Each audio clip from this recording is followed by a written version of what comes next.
Yo, what's going on, everybody? Welcome to the Spann Report podcast. I'm your host, Mr. Spann. This is episode number 120 of the report, and this is also edition 5 of the Art of Disagreement.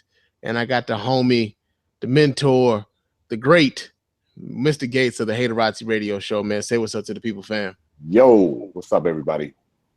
Welcome. Indeed, man. Indeed. Yeah, man. We brought this together, man. We had some discussions over the course of the week about some of the shootings that had happened with Philando Castile and Alton Sterling, and the Black Lives Matter movement and the Dallas police shootings, man. And we decided that it was well overdue for us to get on the mic and have an art disagreement, man. But yeah, man, it was long overdue. It was just simply long overdue. I know I had got a few tweets from people who were asking, like, yo, when are y'all going to do another one of those art disagreements, man? I really like having those. I really like listening to those. So, yeah, man, we thought about y'all. We thought about y'all after having that conversation and decided that we were going to have another art disagreement surrounding the Black Lives Matter movement and why there are still folks in the Black community who do not support the Black Lives Matter movement, man, real talk. But before we get into all of that, we got to let you guys know how to get in touch with us, not only here at the Spann Report podcast, but also at the Haterazzi Radio show, man. Tell them how to get at you, Gates. Google Haterazzi. Anything there, that's me. If you'd like to hear the new podcast, you go to SoundCloud and just type in Haterazzi. That's me. YouTube and Haterazzi. That's where I do most of my work. YouTube and SoundCloud, my bad.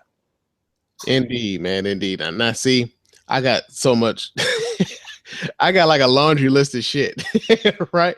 So I haven't used Google Hangouts and it's been like 3-4 weeks since I last used Google Hangouts to go live, man. But because we're doing Google Hangouts tonight, I'll let you guys know how to get in touch with me here, man. So first off, you can hit me up at the hotline at area code 313-288-0485. That's area code 313-288-0485. Leave those voicemail messages. I'll play those here on the show, respond in kind. You can also hit me up at the email. The email to the show is feedback@thespannreport.com.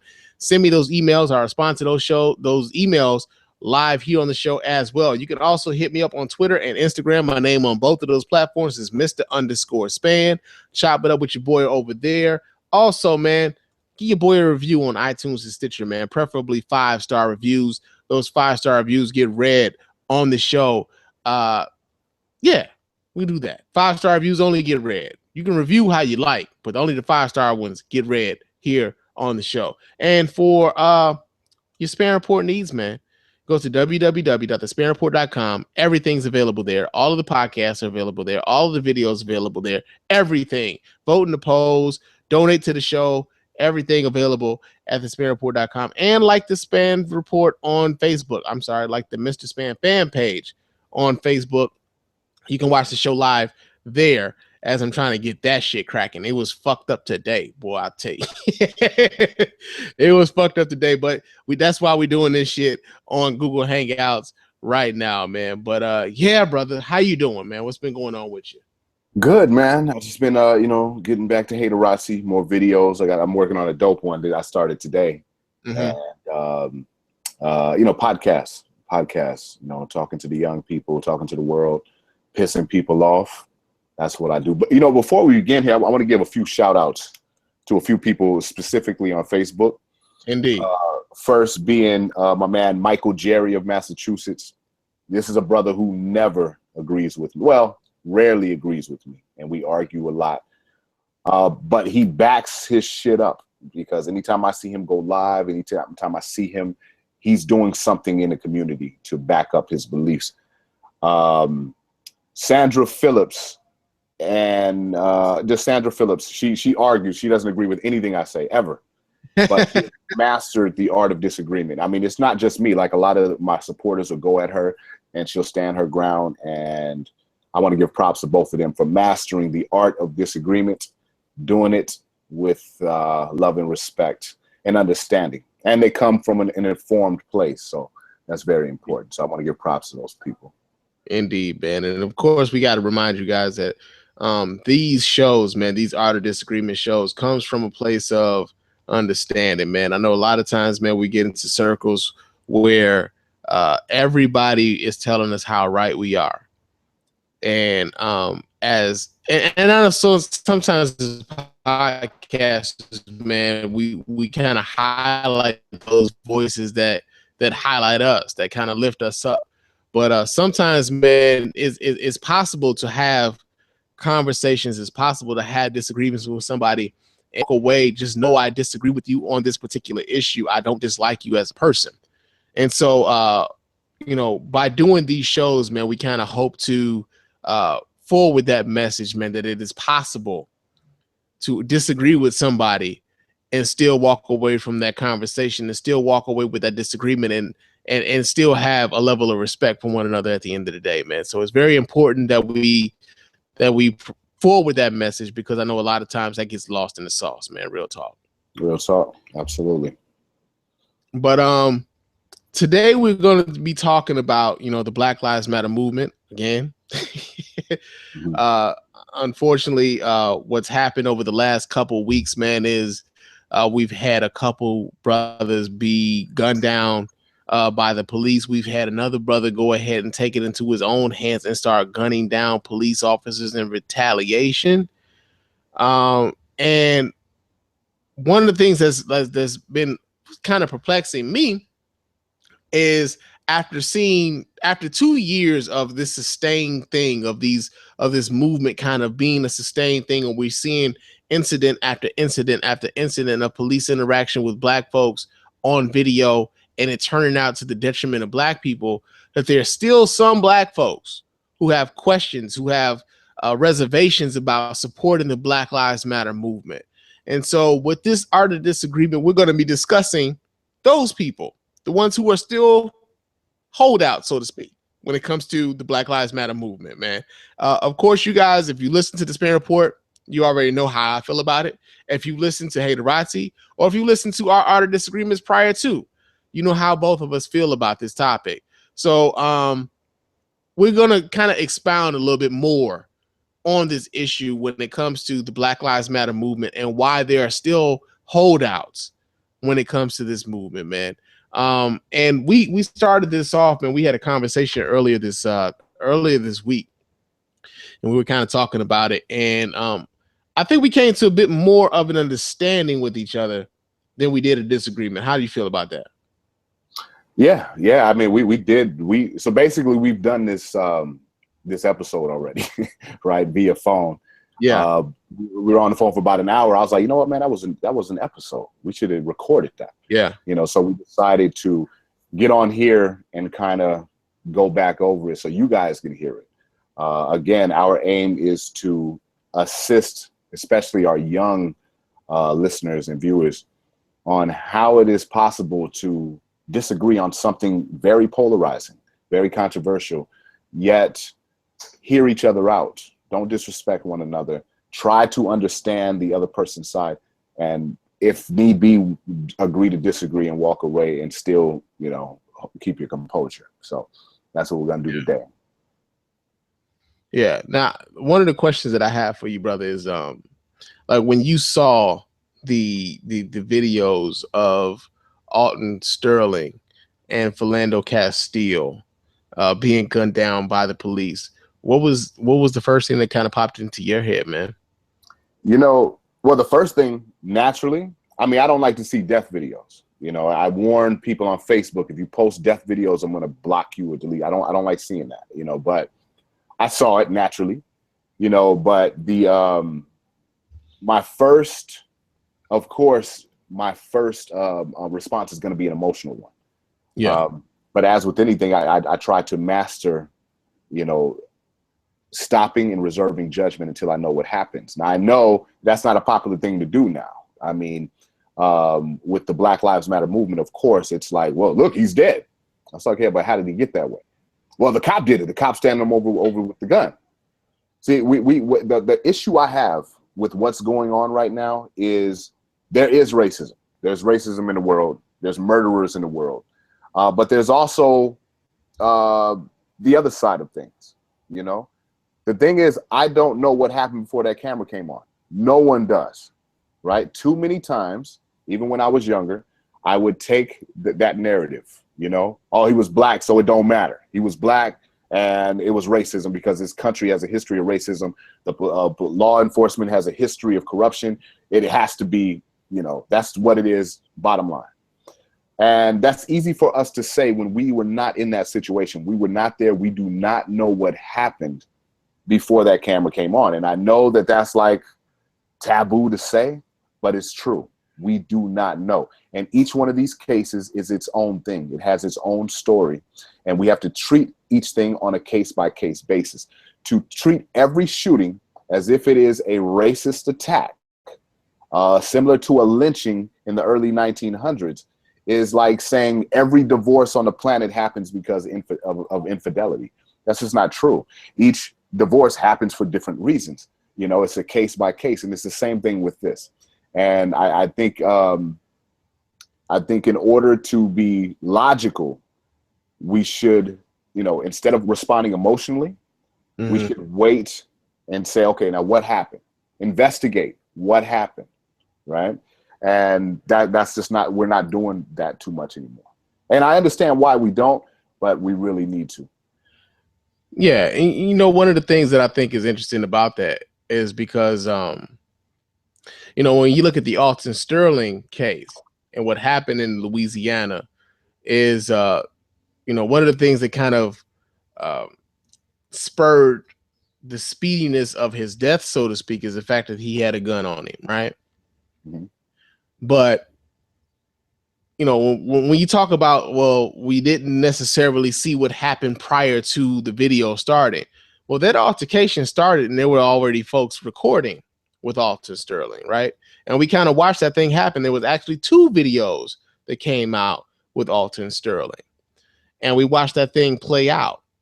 And we saw that although Alton Sterling had a gun in his pocket, Alton Sterling would have had a very difficult time actually getting to the gun in his pocket with 2 police officers on his body at the time, right? And so to watch him be gunned down, point blank range, 6 rounds, is a bit jarring to like everybody who has a conscience is jarred by the visual of seeing what happened to that man, right? Now, when it comes to Philando Castile, of course, we don't know what happened prior to his girlfriend deciding to go on Facebook Live, right? Well, wait, hold on. Can we handle these one at a time? We can. You know, go ahead. Because they're very different. They're okay. Very different. Okay. Now going back to the Alton Sterling.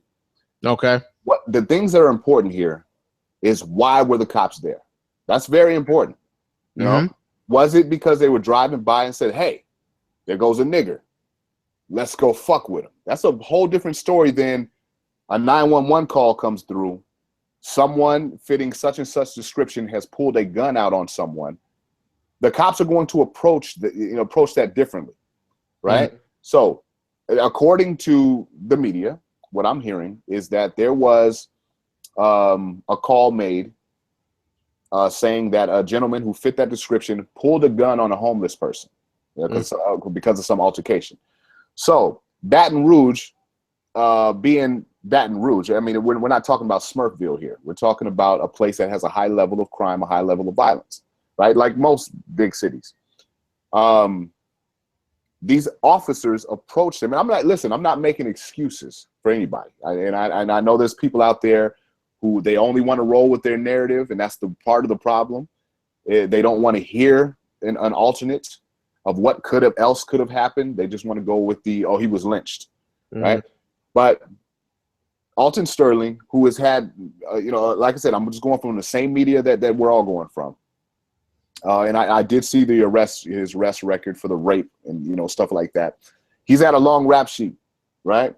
Now, I don't know if the cops knew that or not, if they knew about that, but this wasn't a small guy, right? So where the camera picks up, okay, yeah, I saw that happen, but I need to know everything that happened that led up to that before I can make an informed opinion on what happened.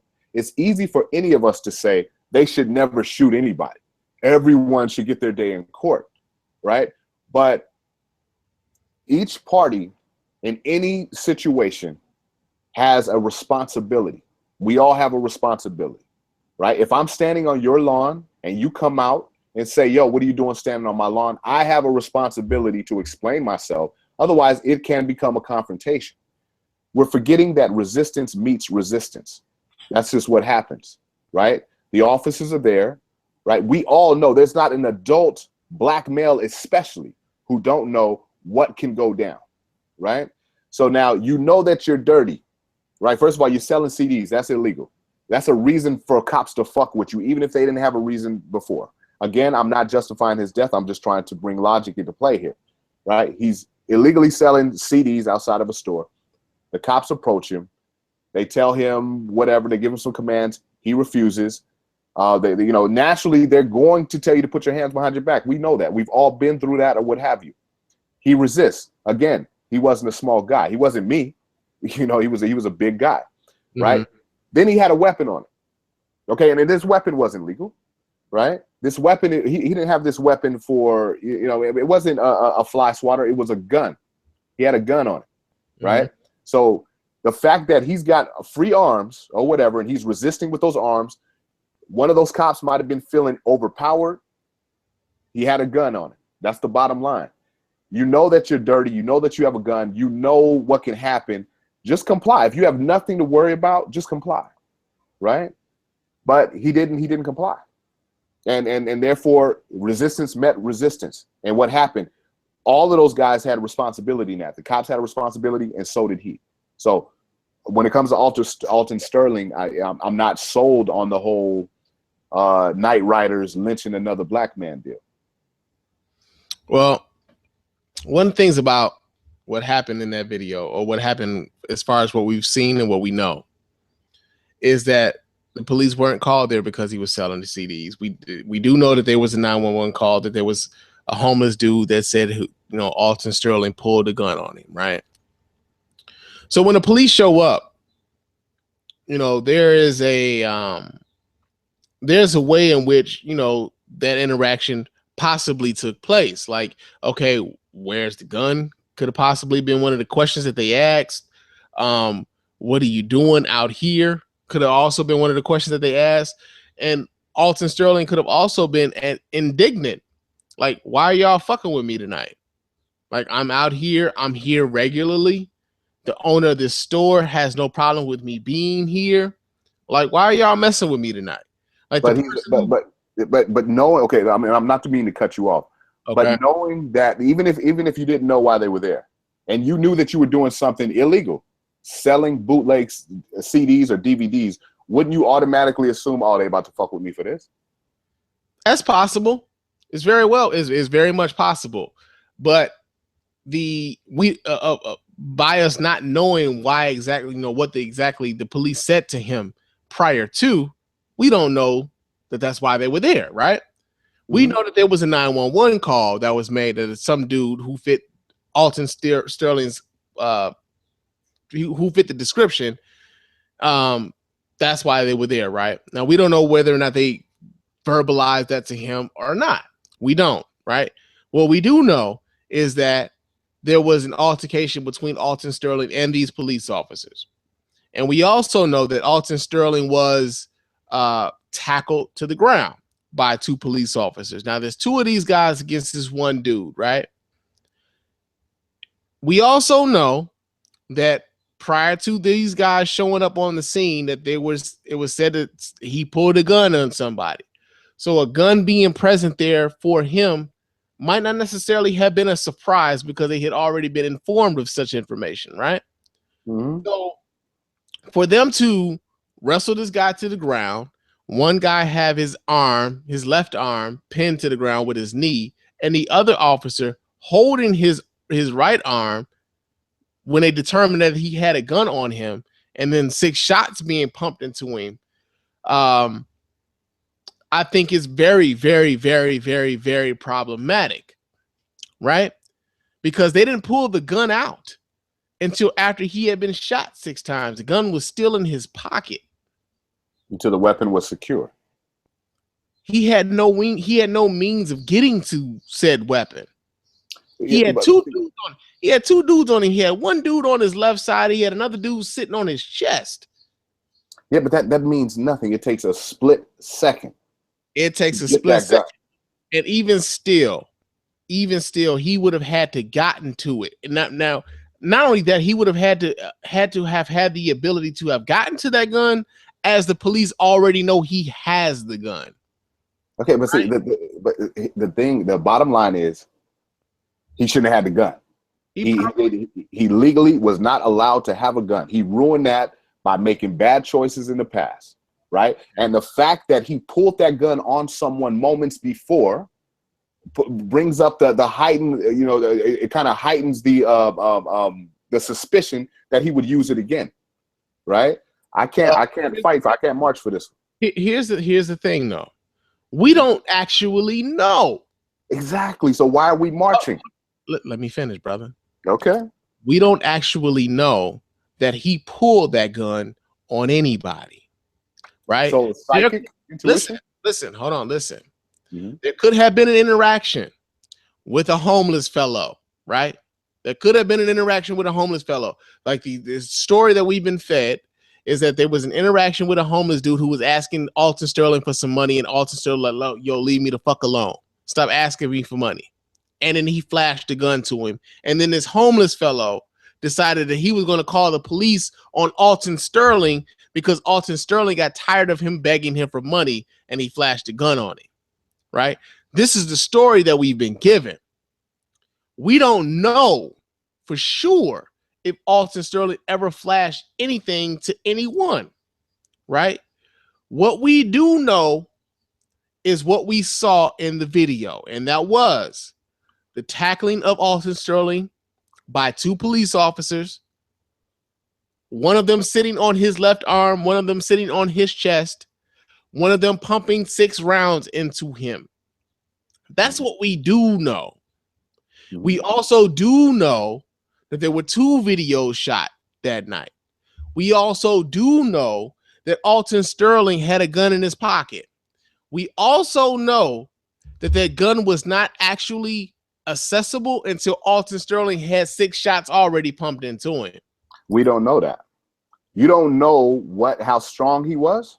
You don't know how strong he was, and you don't know why that cop felt like he needed to do what he did. I'm gonna ask you this, brother. I really don't think those cops. I just can't see them just coming out and knowing all those people around. I'm gonna execute this black dude. I'm gonna ask you this, brother. Mm-hmm. What is the likelihood of a dude with 2 cops on him, guns already drawn, being able to get to his gun that's stuck in his pocket, pulling that gun and successfully shooting either one of them? Okay. I don't know. That's the thing. I don't know. This is why I don't get involved. I don't know. I wasn't there. Yeah, I saw it, the first fuzzy footage. Then I saw the footage from the store owner. It hurt me to see a life being taken like that. Mm-hmm. But I don't know.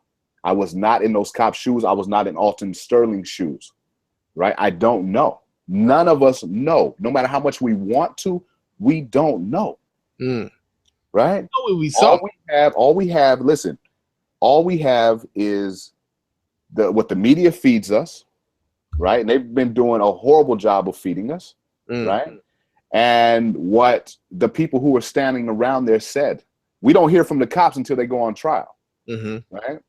And so we don't know, right? When I was 14 years old, I was convinced that those white people raped Tawana Brawley. I was convinced. I was ready to go to war and burn the city down, only to find out she lied. So I learned a valuable lesson, and I think we all should have. Don't jump to conclusions in these cases. Well, we've also learned that the police have also framed folks like the Central Park 5. These officers here? No, I'm saying when you bring up Tawana Brawley. When you bring up Tamara Brawley, we also had the Central Park 5 where the police actively just said, you know what, fuck it, we're gonna pin it on these dudes. And it took years afterwards that somebody was like, yo, them kids didn't do that shit. It was me. And they still didn't want to release them kids. Those are 2 different cases. Hold on, because somebody could easily say somebody who's defending the cops can easily say, well, we also have this case where 2 cops were shot by a black dude. It's case by case.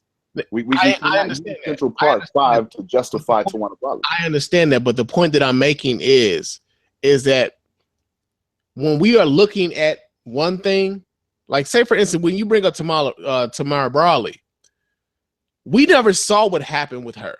We are looking at what's going on right here, right now. We can see what happened.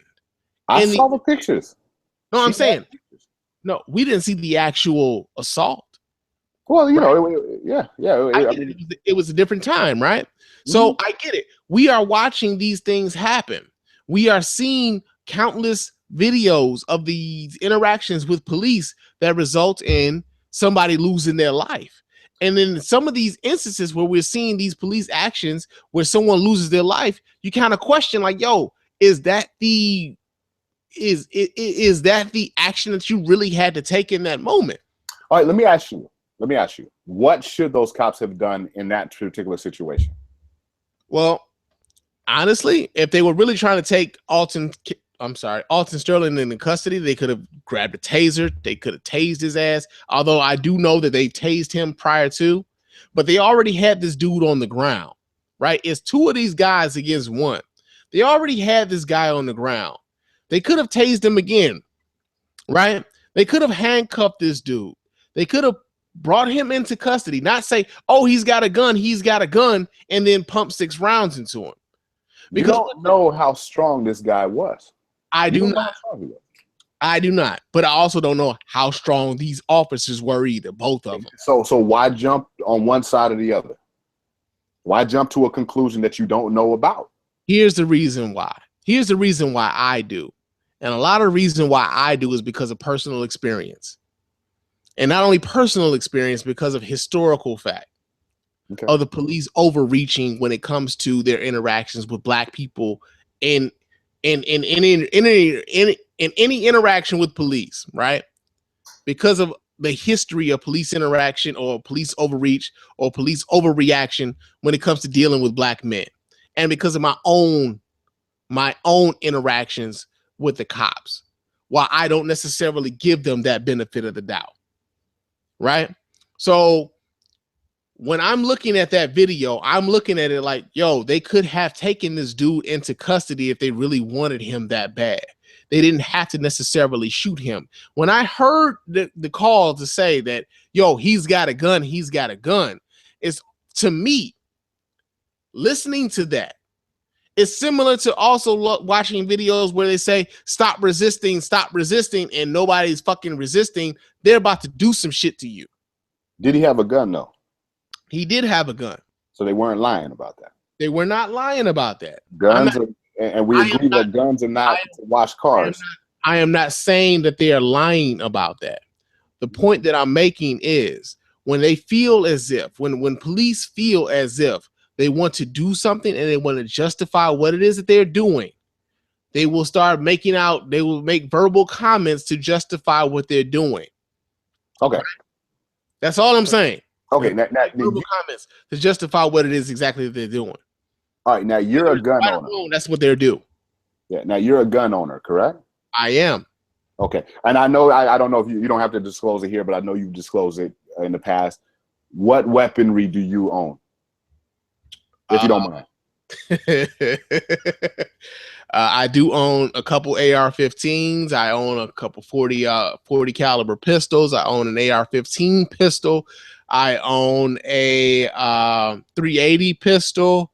Couple other things. Do you have any knives? No, other than the cutlery that we use to eat food. No, I don't own any knives. Okay. What do you have these weapons for? Are you a hunter? I am not. Okay. They're for your protection. Indeed, they are. Okay. If you were to wake up tonight in bed and wake up in the middle of the night and there's this large silhouette, the size of the Rock, standing over you, breathing hard, standing over your bed, and your gun is within arm's reach right under your pillow, what do you do? He's gone. Wait a minute. Do you not own a taser? A gun's not the only solution. I do not. Why don't you tase him? Because or give him a warning. Why must you take his life?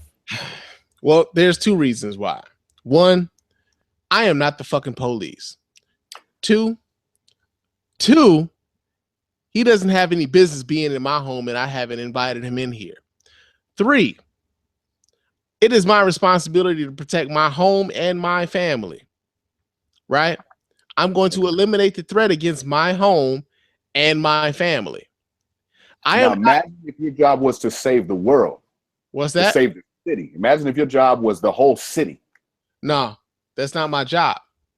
Okay, but and that's not your job either. Okay, but hold on. What's the difference between you and Alton Sterling? Both of you guys have guns. What's the difference? The difference between me and Alton Sterling is this. I'm at home minding my own motherfucking business. Those police officers went and they went to go see about Alton Sterling, and they decided that they wanted to take him by any necessary. No, hold on. We see that's so unfair to say. That is not unfair to say. You cannot say that that's what they were doing. Okay. Right? They received.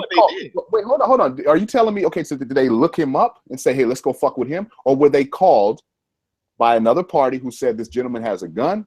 He pulled it on somebody or pulled it on me or what have you, and they showed up, right? Mm-hmm. Whether he knew why they were there or not, the point is he knows that we all know that cops have weapons. But going back again to you, the difference between you and Alton Sterling is you are licensed to carry, right?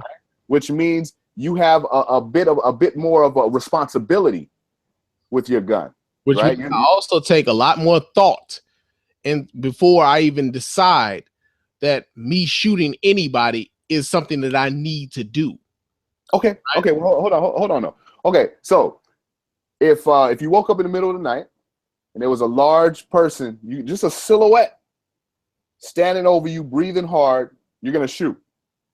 It's in the dark. You can't see, but you're going to shoot. You said that. Right? Mm-hmm. Okay. What if that turns out to be an old high school friend who needed help and he just ran to your house and that's why he was breathing hard because somebody was chasing him? I'm gonna tell you this, because of my personal situations, ain't none of the motherfuckers just gonna be standing up over me and it's a big one. Like none of the motaffuckers just gonna be in my crib talking about some, yo, dog, I need some help. That's not what's gonna happen. You don't know. No, dude, I do know that. Stranger things. I do. I'm gonna tell you this. A lot of my people from high school don't even know where the fuck I live. Okay. So just on some personal shit, like ain't none of my high school friends, none of them motherfuckers just gonna be showing up in my crib like, yo, dog, I need some help, and it's 3 o'clock in the morning and I'm sleeping over my bed. But do you agree that it's possible? Do you agree that it's possible? I mean, of course, it's not likely in my house. It's not likely, but it's possible. Not even possible. Really? I'm not even giving that the possibility, man. I'll keep my listen. What if it's your neighbor? What if it's a neighbor who just ran in and was just like, oh my God, I need help. And then you shot him. Gates, I keep my doors locked, bro. Like I said, man, we don't know. My doors locked, bro. Like ain't nobody just walking in my shit. If somebody done walked in my shit and my doors and my windows are locked, they not supposed to be here. And you're not taking no chances, right? My responsibility is to my wife and my family, dude. I'm not taking them kind of chances in my home. The difference is the difference between me and my home and what the police do every day is they have to assess those kind of situations. Let me make this clear. I am not saying that the police have an easy job. I am not saying that the police are always going to get it right. Right. But what I do expect from the police is that when they do fuck up, that they are going to be held accountable the same way that I would be held accountable for shooting somebody unlawfully. Mm-hmm. Right. So say, for instance, if I shoot somebody unlawfully, if there's a dude that breaks into my house, right? If there's a guy that breaks into my crib and that dude is running away because he done found out, yo, this is the wrong motherfucking place for me to break into. Right. Mm-hmm. If I shoot that dude in the back, my ass is going to jail. Oh yeah. Right? Yeah. They're gonna lock me the fuck up. Yeah. There's not gonna be any, well, you know, we don't know what happened. We None of that shit is gonna happen. They're gonna be like, yo, bro, you shot him in the back. He was running away. He was no longer a threat to you. You going to jail. Mm-hmm. So when I see police officers who have other means of taking suspects or potential suspects into custody, when I see them go about the action of pumping 6 rounds into a dude and saying, hey, he's got a gun, and then pumping 6 rounds into him, when there was another way of taking this dude into custody, maybe tasing him again, maybe subduing him with a, like, how many illegal chokeholds they have, whatever the fuck. When I see them do shit like that, I'm not necessarily giving them the benefit of the doubt, knowing that when I do some shit like that, I don't get that same benefit of the doubt, right? I could have very well been like, yo, I was in fear for my life.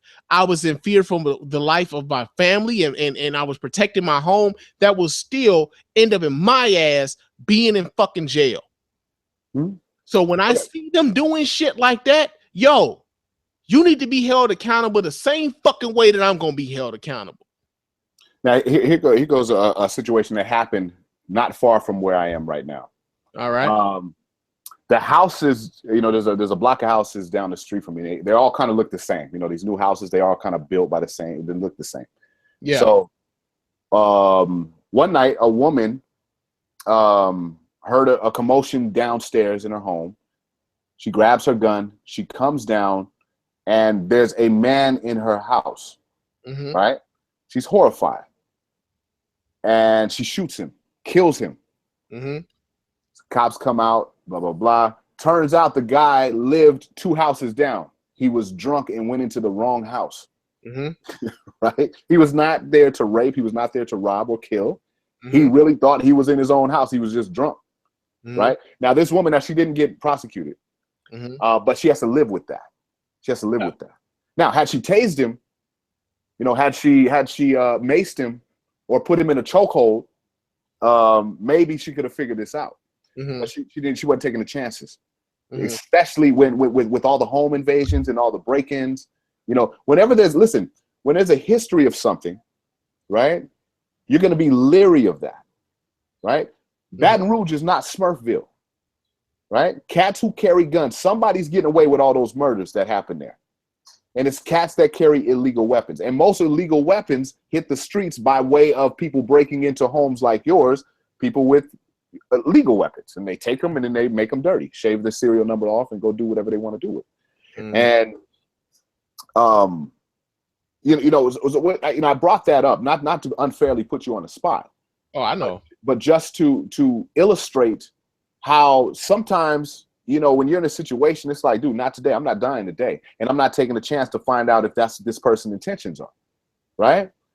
And okay, now we'll talk about Philando in a minute. Right, but still on the Alton Sterling case, right?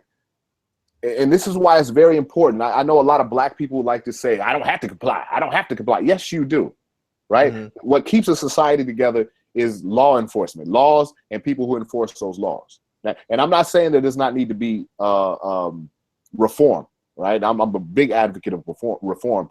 I'm a bigger advocate of smaller police forces and smaller government, but we'll talk about that later. But, oh, damn, what point was I trying to make? I'm sorry, I just got lost in that. But I forgot what point I was trying to make. Seriously, it's this Bacardi. Thank you, Bacardi. But go ahead. Hey, I'm on the Grand Marnier and the Oberon tonight. But the thing that I really want to get across, man, is like, I understand that, like, when it comes to Alton Sterling, him having a gun illegally is a problem, right? I get that. I'm not excusing that. What I don't necessarily excuse is the way in which the police in that particular instance handled him and handled that situation. How that situation was escalated and how it was ultimately decided. But could he? Okay, Alton Sterling was what, 39? 30? I'm not sure. He was an adult. He was. Did he have no responsibility in de-escalating that situation for himself? Alton Sterling's responsibility, like, here's the thing when it comes to police interactions, like, you have instances where folks are like, yo, why are you messing with me? Especially if they don't know where it's coming from, right? You're selling illegal CDs. Listen. But we don't know that's why the police are talking to him, right? So even though he may have been selling illegal CDs, if the police roll up and say, hey, let us talk to you for a minute, like, okay, what's up? What's happening, right? And they don't say exactly what it is that they're talking to you about, what's wrong, whether or not they even coming to you for the fact that you're selling illegal CDs or not. We don't know, right? So when Alton Sterling is having an interaction with the police, it's like, yo, well, what's up? What's the problem? And they say, well, we heard that you were pulling a gun on somebody and everything else. Now, again, he wasn't legally able to carry a gun because he was a felon. He was a convicted felon, right? But when you talk to the people around the store, the person who owned the store, who was talking about, like, I never had any problems with this dude. Like, this whole interaction between this homeless guy, like, I didn't even know that happened. Like, this is like this whole thing sounds fishy to me, right? And I see this dude every day. He had a very good relationship with a lot of the people around the neighborhood, supposedly. I don't know. Unless they were rappers. Right? But the thing I'm saying is this, is that the police have a responsibility when they approach anybody. It's to, hey man, like, yo, there's an issue. We need to speak to you about this issue. And can you, like, help us out with this, right? There's a way to not necessarily escalate the situation to where it becomes a thing where you have to tackle this dude and get him on the ground to the point where, like, oh shit, he's got a gun. And now you got two dudes who've already got this dude on the ground and they're pumping 6 rounds into him. As a police officer, as a professional, right? We expect you to know how to handle these situations because of the job that you occupy. As a professional, we expect you to be able to decipher these situations, to mitigate these situations, and to put these situations to a point where, like, hey man, look, we got a call about some shit. You pulled a gun on some dude, man. That would be dumb policing. No, it would not be. To acknowledge the weapon would be dumb. Hold on. You know why it would not be? Because first, you acknowledge, you tell this dude that the reason that we're talking to you is because, yo, we got a call about you having a gun, bro. Now, do you have a gun on you? Yeah, I'm gonna go back to prison for 10 years. Yeah, I have a gun. He might. He would. What's 10 years in prison to not living at all? Listen, you can say that to anybody who runs or who commits a crime. I'm just saying, what's 10 years in prison and not living at all? I'm saying this dude could have been like, yo, man, look, this homeless dude kept harassing me, man. Like, I kept telling him, like, leave me the fuck alone, man. Like, y'all not really, like, hey, man, I feel like I got to protect myself because at the end of the day, man, like, I'm out here, I'm selling this shit. People know I got a little money on me or whatever because I'm selling these CDs or whatnot. It's really about me protecting myself. But they didn't come in, like, if you look at that interaction, you can tell. Listen, you are from the hood. I am from the hood, of course, yes. You know damn well that shit don't work on street niggas, right? Or hood niggas who got violent intentions. They ain't about to be like, okay, officer, yeah, I got this gun. Violent intentions, bro. Listen, he has a gun. He has a gun. He's not supposed to. So hold on. There's a lot of dudes who have felony convictions who don't necessarily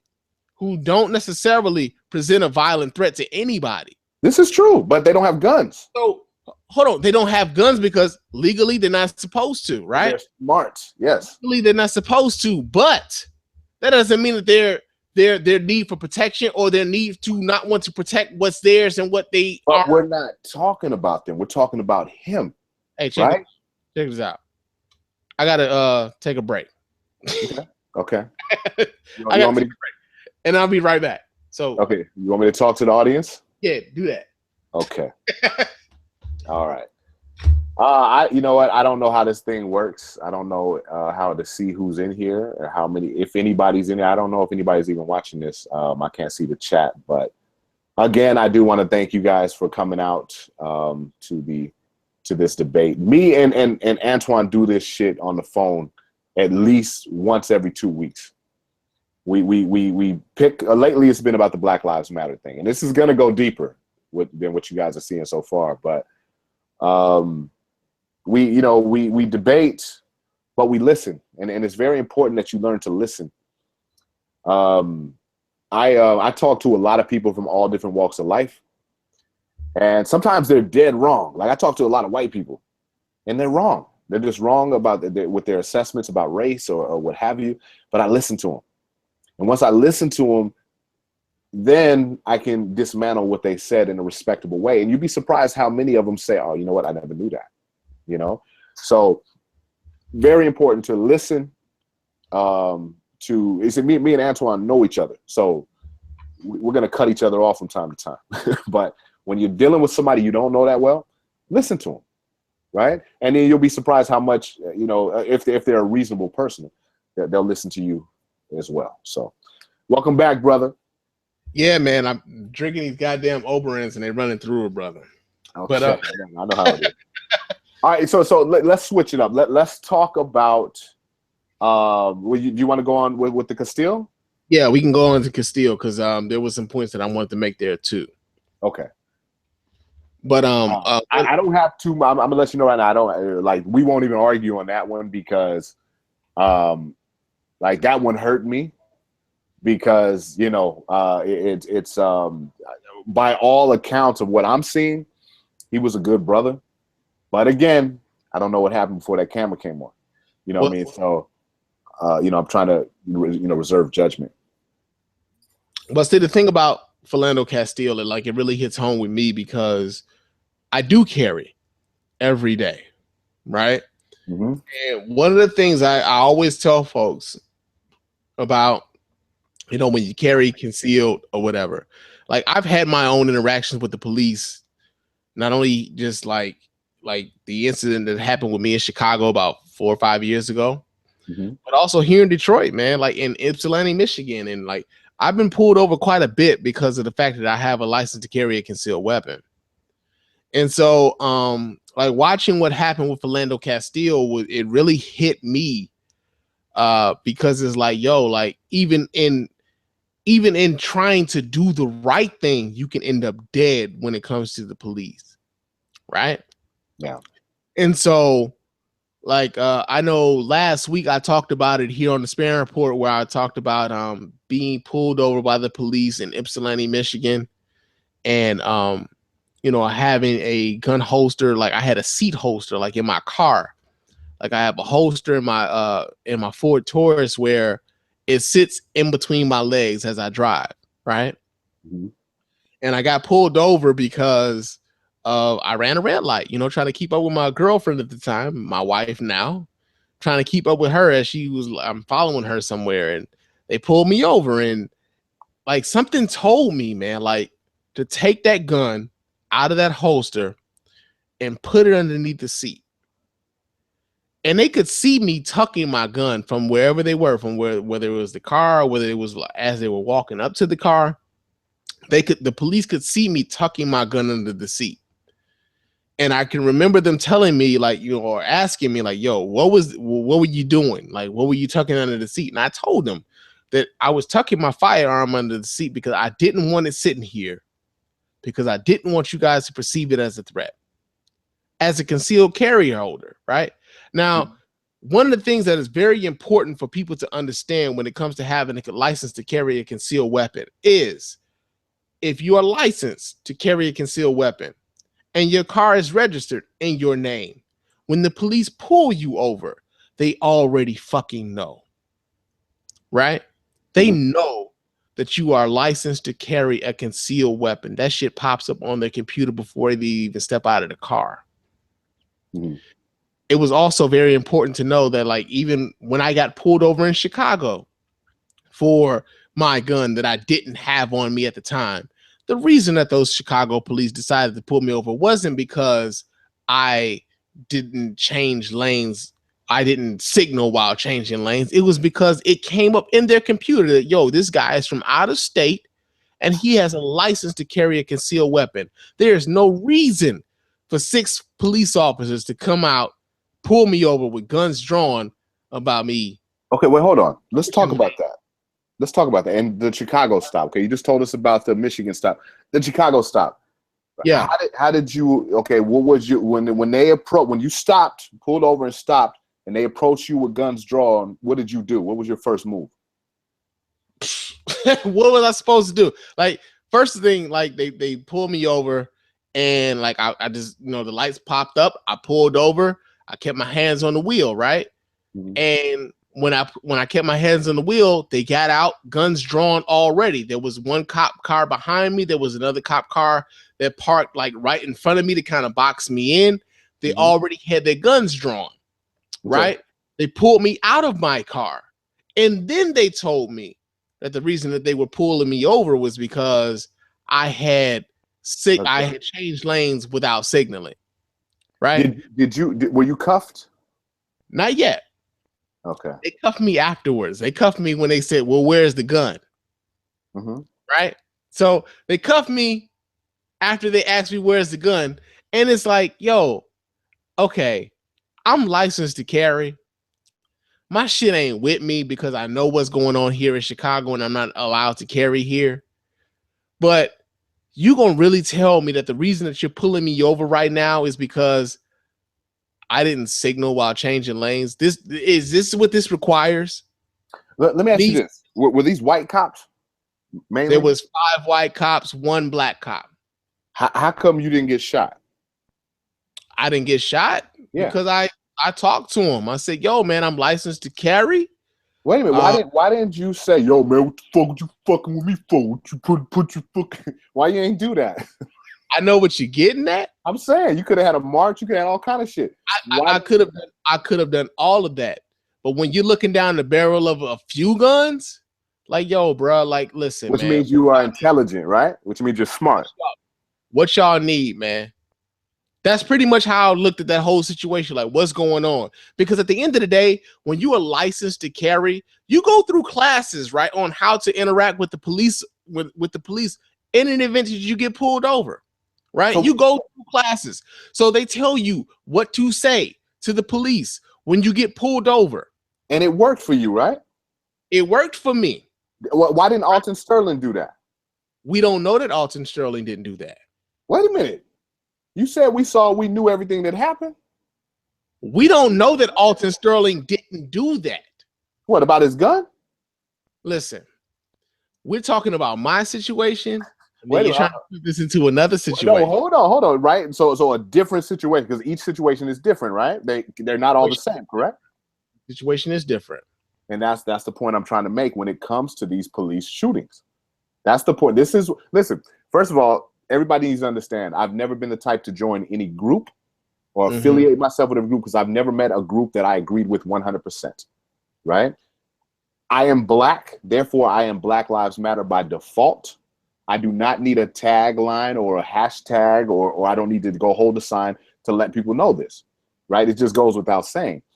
But the narrative, a very dangerous narrative that is being pushed, is that police are riding around on white horses with white hoods looking for niggas to lynch. And that is exactly the narrative. Because listen, okay, hold on. Look at the conversation that you and I are having about Alton Sterling, right? And then we had a similar situation with you, right? Where you were pulled over and they lied to you and told you a different reason why they pulled you over.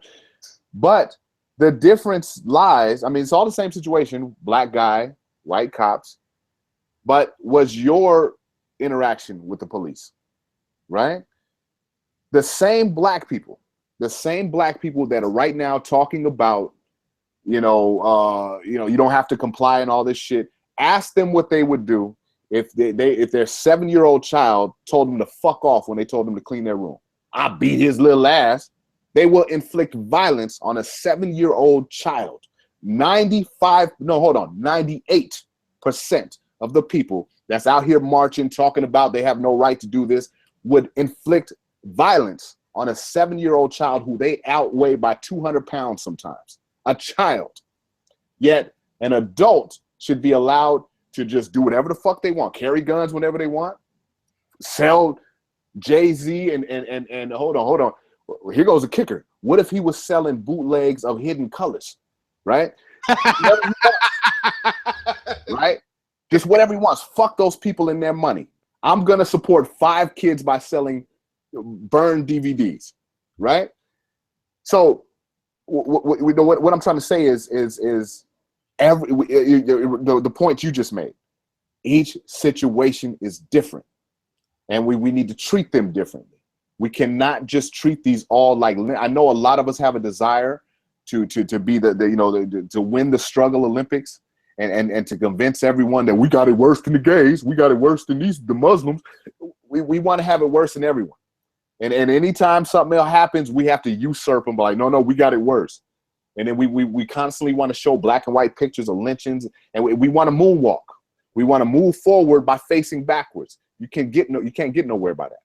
You know what I'm saying? So what I'm saying is you were intelligent with your police stop, and that's why you twice, which is why you're still here. Well, here's the thing, bro. And this is one of the things that I want to make sure is clear. Mm-hmm. Is that the situation that happened to me in Chicago? I walked away from that. When we talk about what happened to me in Chicago, and then we compare it to what happened with Philando Castile, and we watch what his girlfriend says, who went to Facebook Live, and she live, broadcast that, and she talked about how this man told him he was going for his ID. And this officer, because of my experience of having a concealed weapons license, probably knew he already was licensed to carry a concealed weapon, was on edge, right? Why was he on edge? If you've seen that video, you can see that this dude was pretty fucking amped. He was pretty like... Well, he just killed somebody. He did. Of course. He did. But he says in the video, I told him not to go for it. Did he? This woman is there watching her boyfriend die in front of her and said, no, sir, you told him to get his ID and his driver's license and proof of registration. That's not what you said to him. But what does this mean? What do you mean? What does this mean? What I'm saying to you is this, is that even in the event that this man was licensed to carry a concealed weapon, and even in the event that this police officer knew that he was licensed to carry a concealed weapon and was still nervous behind that, in a way that he probably would not have been had it been another white person. Did you hear about, and I don't know, it could be an excuse, I don't know, but did you hear the other version, what the cops are saying? What are the cops saying? That there was a robbery a week before in a similar car with a similar looking gentleman? I did hear that. Did you hear that? Did you hear that? I saw the surveillance video that this purported to be also, Philando Castile also. I also saw that too. Okay. And does look similar, right? Especially if you're white and you don't know a lot of black people. Not exactly. Not exactly. That's because we're black, right? We know our brothers when we see them. They don't. Now, let me ask you this: can you tell one Korean from another from a surveillance video? Could I tell one Korean from another? In a surveillance video, and don't lie. Probably not. I'm not going to say. Listen, I'm not going to say that I can, but what I will say is this: is that when you got supposedly, because we've also heard the 911 or not the 911, the dispatch call, right? The dispatch call as to whether or not this is the person who may have been the suspect in this particular robbery or whatever. And he gets on the radio and he says that, well, this person has a wide set nose in the same way that this guy on the surveillance video had a wide set nose. You know how many brothers that actually implicates? Yeah.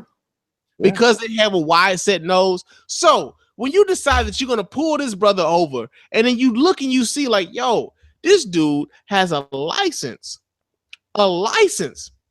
to carry a concealed weapon. Do you know how hard it is to get a license to carry a concealed weapon? How do you know that? No. Do you know what this cop knew? I've already been through the process twice. I know, but I'm asking you. Hold on, brother. I've been through the process twice. I've had to go through the gun board and explain why I need a gun to the police twice. I've had to explain why I was arrested because of a gun in Chicago before a Michigan gun board.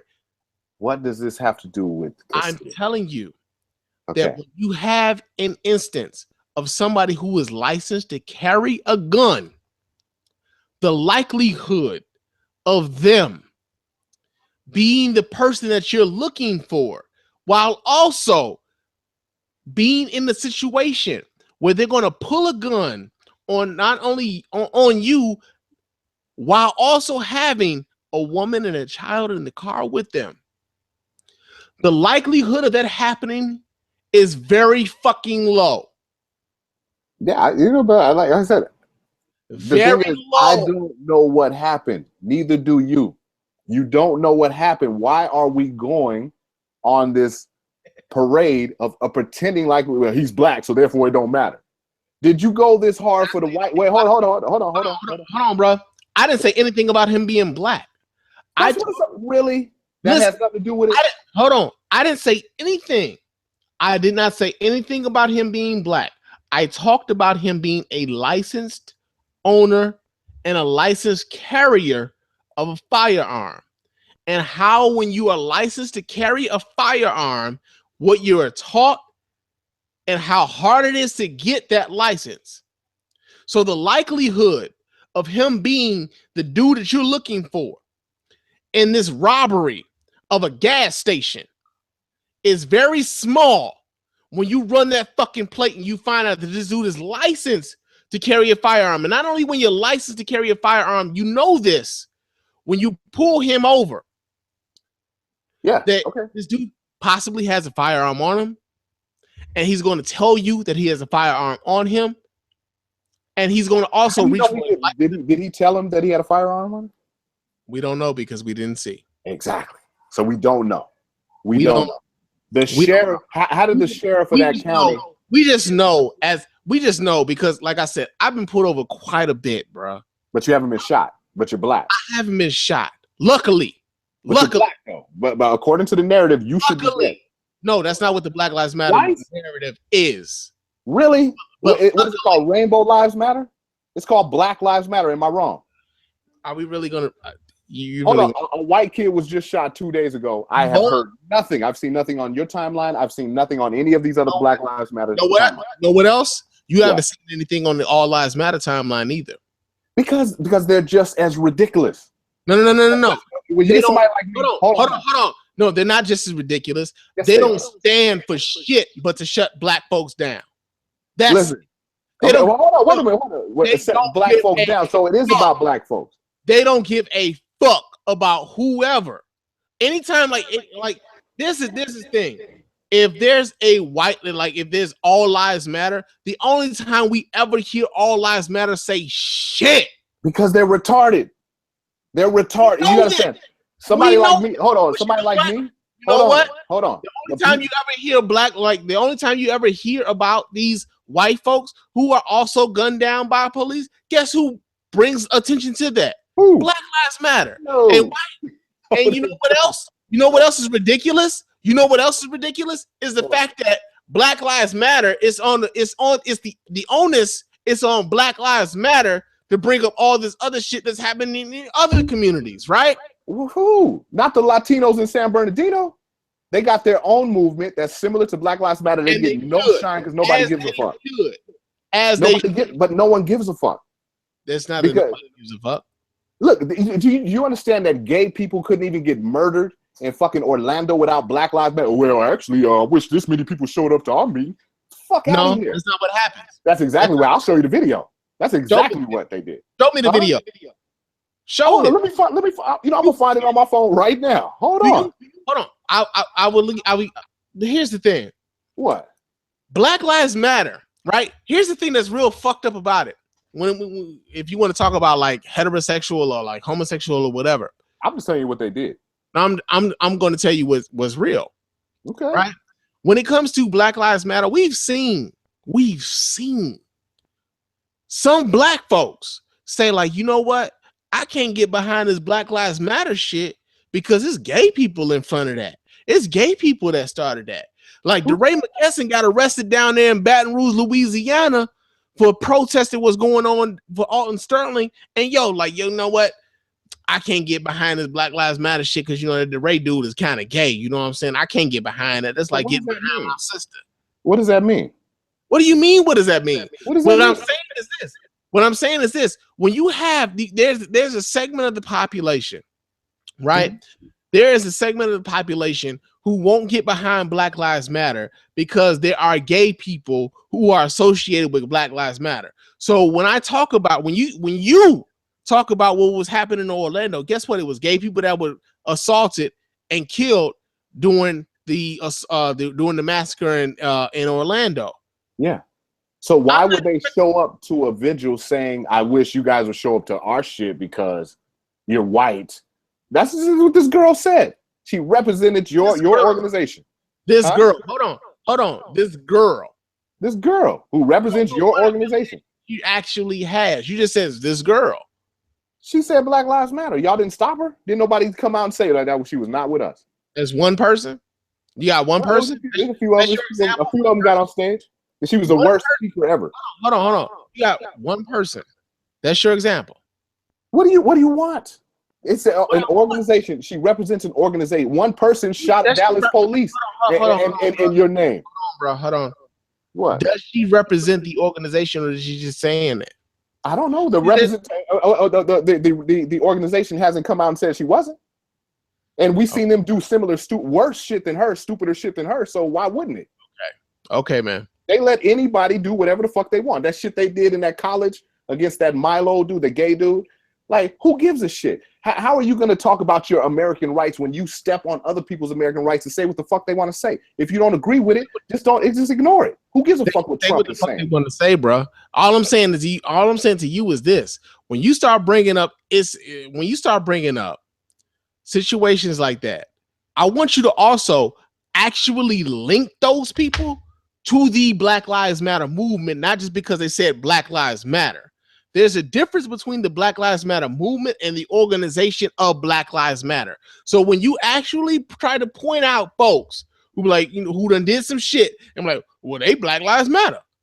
I want you to educate yourself on whether or not those folks I want you to educate yourself on whether or not those folks are actually affiliated with Black Lives Matter, or whether or not they're just saying Black Lives Matter. Okay. Because that's important.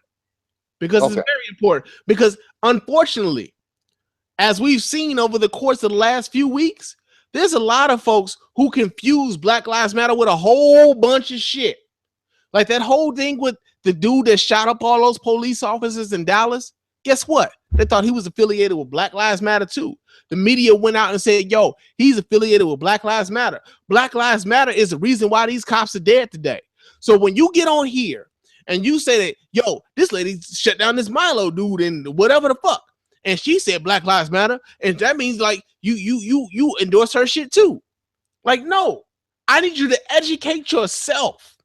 Educate yourself on what Black Lives Matter is and what Black Lives Matter represents. Listen. Because somebody says Black Lives Matter, dude. Black Lives Matter doesn't know what they represent. They don't know what they're doing. What are they doing? They're walking around, they're blocking traffic. Right? Is that not them? We got them here in Vegas. They blocking traffic and shit. Traffic. Yeah, they block traffic. They get on the street and just block cars from going somewhere. Mad. Right? Huh? Mad.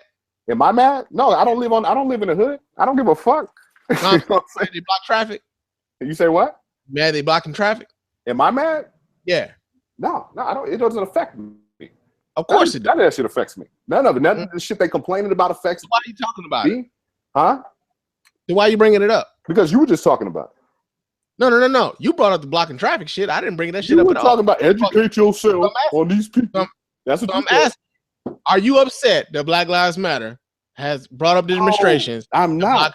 I'm tired of them being upset that everybody ain't down with them.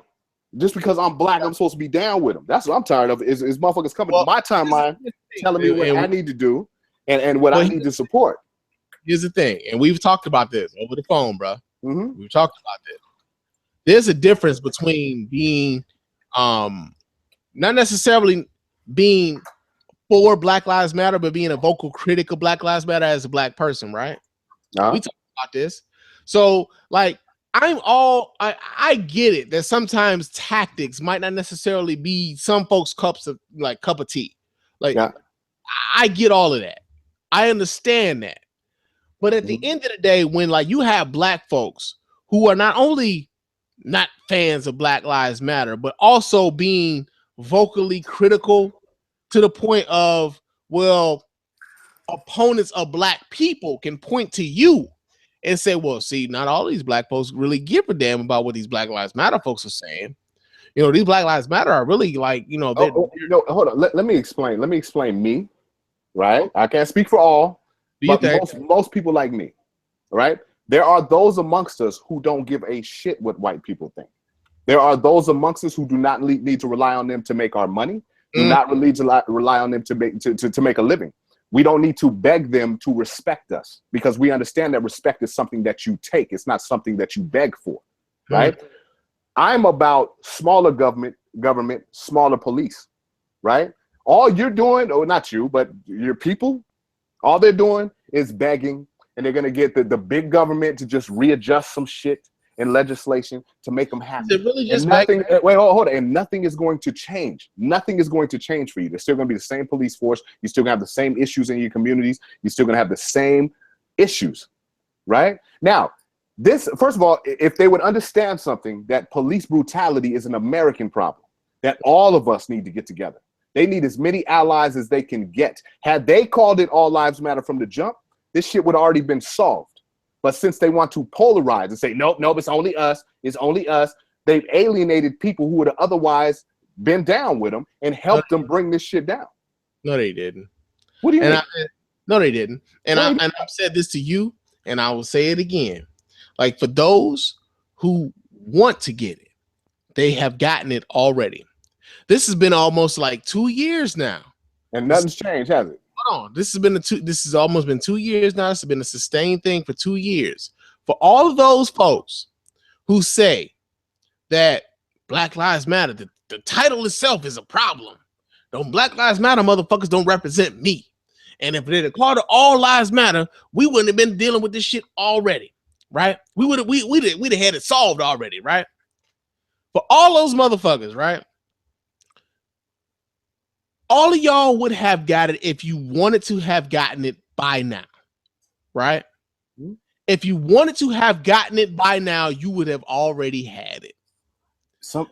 It's only so many times somebody can explain to you. Like there have been so many times where like it isn't even so much about the movement itself explaining it to you. You've had the president of the United States explain it to you. Yeah. You actually had, hold on. You gotta understand social engineering when you have actually had police officers explain it to you.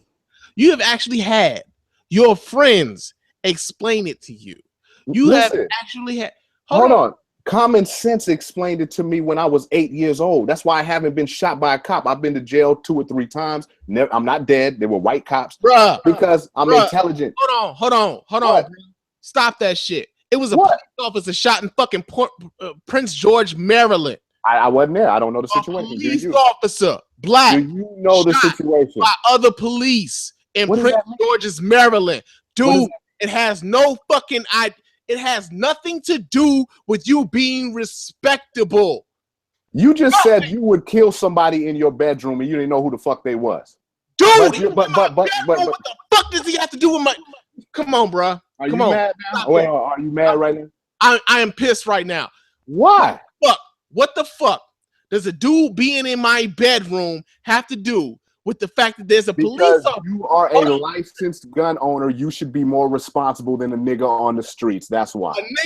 A nigga does not have any business in my bedroom, Gates. None. And a nigga, a criminal has no business with a gun. None. Hold on. But what I'm talking about right now is an officer, a black dude, a fucking police officer. I saw the article. By other police. I saw the article. Prince George's, Maryland. Okay, hold on. Do you understand? The cop did not save him. So all of these fucking ridiculous arguments about him being respectable are bullshit. No, you know what's bullshit? What's bullshit is you pushing this bullshit about a pandemic. You're acting as if there's a pandemic of black people being killed by police. Did I say that? Yeah, yes, you are. Why are you so incensed about that? Wait, hold on. Why are you so incensed about that? The thing that's come on. Why are you so incensed about this? But when it comes to black on black crime, you're not allowed to talk about that. Those are your kids killing each other. How do you expect these white people to do what you can't even get your kids to do? You trolling me, bro. I'm not trolling you. I'm seriously asking you. You're trolling me right now. No, I'm not. I'm seriously asking. Hold on. I need a cigarette, nigga. You over here yelling this shit? This nigga talking about cigarettes. Here's the thing, bro. When you talk about some nigga being in my bedroom or anybody being in my bedroom, and it ain't me, my wife, or my child, that's someplace he does not fucking belong to be. What if he don't know? What if he's drunk? Nigga, really? What if your house looks just like his? Really, nigga? Like, is that what you're talking about? I just gave you an example. He don't belong there. He don't know where he at. He drunk. Bro, my doors are locked all the time. My windows are locked all the time. He not just walking into my goddamn bedroom, bro. But you don't know that, though. I do know that. Listen, okay, I ain't gonna lie. Hold on. I ain't gonna front. I was trolling. Because I know you were. I would shoot a motherfucker, too. But I know you were. Nigga, you act like we haven't had these conversations before. All right, look. The point I'm trying to make is we don't know. It was like, okay, first of all, I agree with you. I agree with the movement. Police brutality is an issue, and reform is absolutely needed. Right? There's no question about that. Right? The reason why I'm not down with BLM is because of their methods.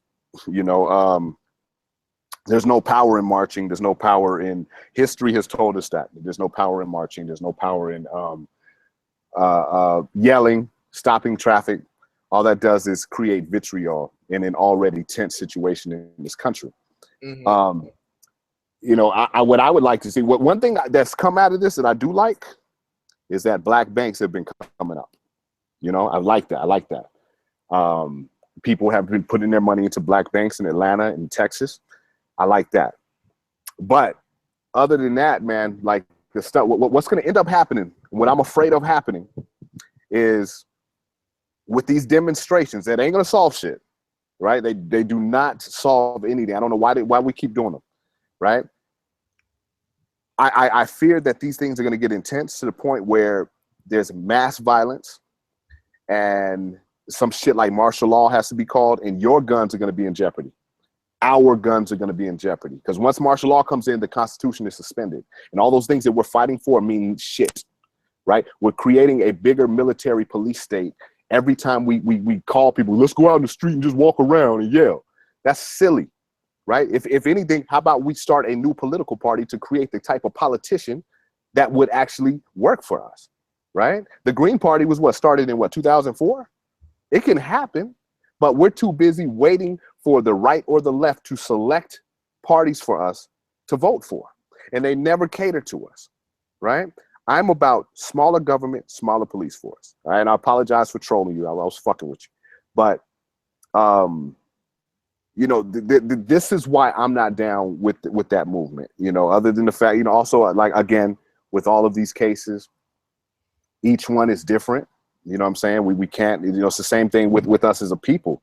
You know, for them to say that we're all criminals or that you know, that we're all, you know, a lot of people who believe this because of history or because of what they've seen in certain communities is not fair, right? So we have to give that, you know, we have to use that same logic, you know, that we want as a collective when we're dealing with anyone. There needs to be reform in the police departments, right? But at the same time, we got to use logic while we do it, right? Well, here's the thing, man. when we talk about what's happening with Black Lives Matter, when we talk about, accountability, at the end of the day, the entire Black Lives Matter movement is about the accountability. Yeah. Right?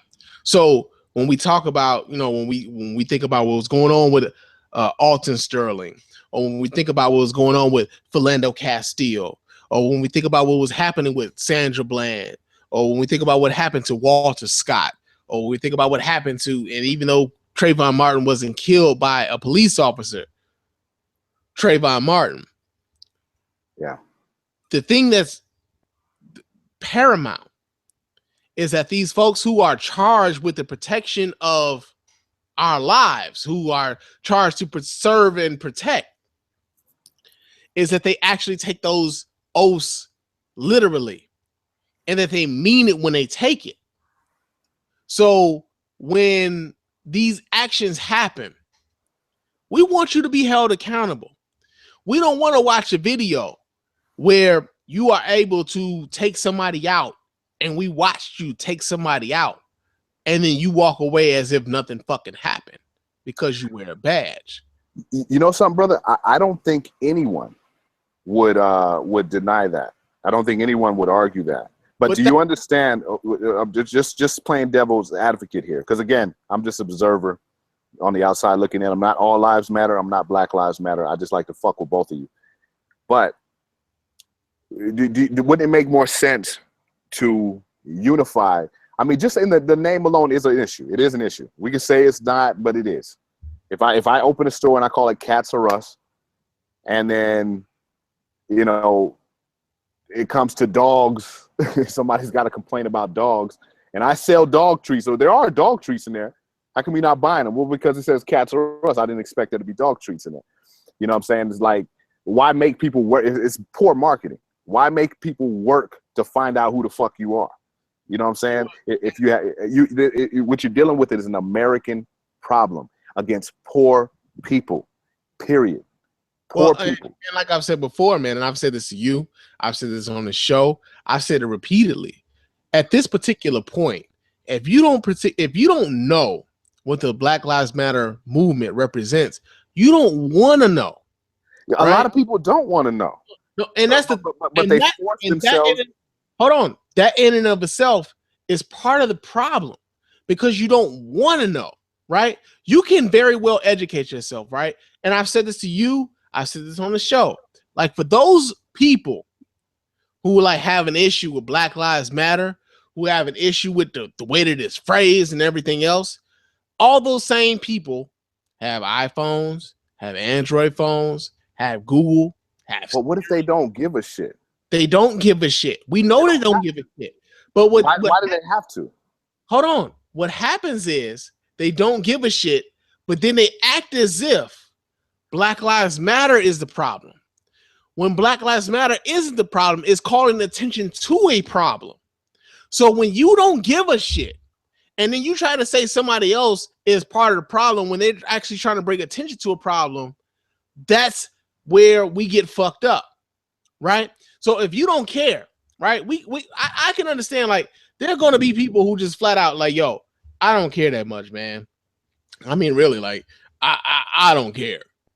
But then when you try to project that somebody else is part of the problem because they're bringing attention to something that's affecting them, that's where I have an issue, bro. But see, there's a method there's a method to getting that message out. You know what I'm saying? There's a method to doing it. When you make yourself unlikable, right? When you Black Lives Matter has become like those annoying pop-up ads. It goes pop-up ads, Jehovah's Witness, and aggressive panhandlers. Mm-hmm. That's what they become. There's not one person on the freeway that they stop in traffic in Oakland or wherever else they're doing this that's going to say, you know something? I'm on the way to see my dying mother in the hospital, but now that they've stopped me in this traffic, I finally get it.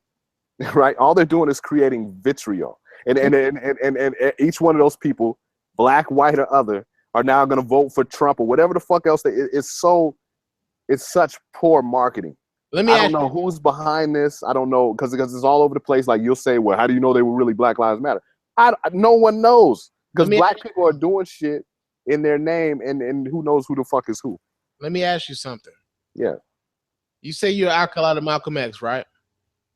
And he would not have been down with this shit. Don't even go there. No, I'm asking you. You say yes, you're I am. Malcolm X, right? Yes, I am. How many white folks was like on the side of Malcolm X when he was at his prominence? How many black folks on the side of civil rights? No, I'm asking you. How many white folks on the side of Malcolm X? White folks? White folks. He was a Nation of Islam. That was a black specific organization. There was no reason for white people to be. And what did they say about Malcolm X while he was on his black empowerment thing? What did they still say? Those who were they still say. What did they say? That he was a separatist and he was a racist and you know, the same shit. They say the same shit about BLM, bro. Well, they kind of are though. But the point that I'm making is this. They're clear about that. But the point that I'm making is this: is that even like speaking about the liberation or the equalization of people of color, there's always going to be a segment of the population who don't care what the fuck you talking about. They don't like that shit. So there's always going to be that segment of the population. So when you got black folks joining in as the chorus, like, you know what? We're gonna rock with y'all on this one, man. Fuck to talking about the shit that is gonna benefit me. I'm gonna rock with y'all on this one. It comes across a little disingenuous, man. It comes across a little, and I hate to use this term, coonish a little bit. Well, of course. I mean, that's the popular phrase to use. It's like, you know, and what you don't understand is all of you are being socially engineered. You're being socially engineered to create, to destroy the very rights that you claim to want. Listen, it's real simple. Marching, rioting, and crying, whining, that shit works. That's exactly what it is. That shit works against a monarchy or a dictatorship, because all you got to do is storm the castle and take them off the throne. We live in a capitalist society. This is what Malcolm was trying to tell you. This is why Malcolm wasn't down with the civil rights movement, right? And this is why I'm not down with the BLM movement, right? Capitalism is a seven-headed dragon. So even if you chop the head off of one of those dragons, you still got other heads to deal with. And while you're dealing with them, that one's going to grow back. It's capital. It's money that that makes the changes. And we're the last group to figure that out. You know, so all these people marching, all you people that are down with this, if you feel that raw about it, then why don't you create a new political party, create the type of politician that you want to represent you, and put that person in the White House. Then you'll find out, of course, that voting doesn't work anyway, because the corporate America don't give a fuck about what you think, right? So I'm going to tell you how this is going to play out, right? Because they've been socially engineering, you know. Hold on. Yeah, I just continue talking to the people. No, it's cool. No. I know the feeling. It's all good. It's like me needing a cigarette. It's all good. But let me reiterate what I just said to them. You know, all that marching and shit, that works against a monarchy or a dictatorship. We live in a capitalist society, which is a multi-headed dragon. You chop one head off and try to deal with the others, that one's going to grow back. It's going to take money, right? That's why I like what I'm seeing with the banks, right? But at the same time, with all these people, right, you can create your own political party, create the type of politician you want to represent you, and put that person in power, you know. But as long as you're doing the marching thing, what they're going to do is they're going to adjust some legislation. They're going to stay just as big and powerful. They're going to stay, there's going to be just as many cops, more militarized now because of your marches. And they're just going to readjust some things just to make you happy for the next 20 years until the next thing comes up, and there will be. Yeah, man. I missed a lot of that. Yeah. No, you know, it's just the issue that myself and a lot of black people like us, and I noticed the black people who think like me, these are the ones with businesses. These are the ones with, you know, with stuff that they, you know, they're living the American dream, you know. And I'm not saying that there's no businessmen and there's no people living black people living the American dream that are down with BLM. But, you know, when you understand how social engineering works and you see it happening, you know, to get involved with it. I mean, you know, a lot of people will, and I think I saw you post a meme that kind of compared this to the civil rights movement and the black people who didn't support that then, you know. There's people like me who would have seen through that, who would be like, dude, listen, you know, because if the civil rights bill would have never been passed, we would have been forced to stay segregated and we would have been forced to get strong with our own, right? The civil rights movement is what got us in this situation that we're in now, right? We keep voting Democrat every 4 years. It doesn't matter. 96% of us are going to vote Democrat, even though Democrats are the very reason why the BLM has to exist. It was Bill Clinton that put these undertrained cops on the street. Is that right? Oh, that's absolutely true. Just look up the Crime Act of 1994, right? Oh, I'm very much aware of the night. Written by Joe Biden. I'm very much aware. And this is something that Malcolm X tried to tell you. These Democrats are not your motherfucking friends. You need to create your own party. Well, here's the thing. I don't think any of these politicians are any of our friends, right? Well, that's why you got to create your own.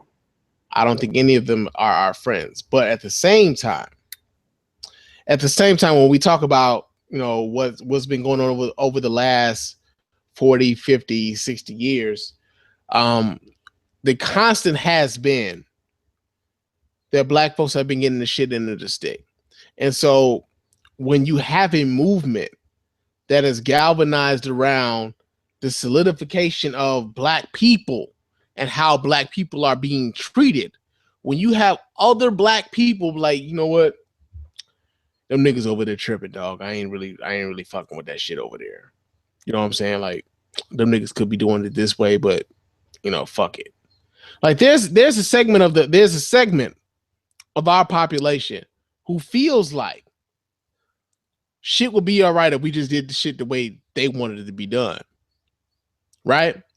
And so because shit isn't being done in the ways in which they don't want to be done, like, they'll speak out, of course, like, as is their right. They'll speak out and they'll talk shit about the current movement that is bringing attention to all the bullshit that is happening to black people. And then you know what happens?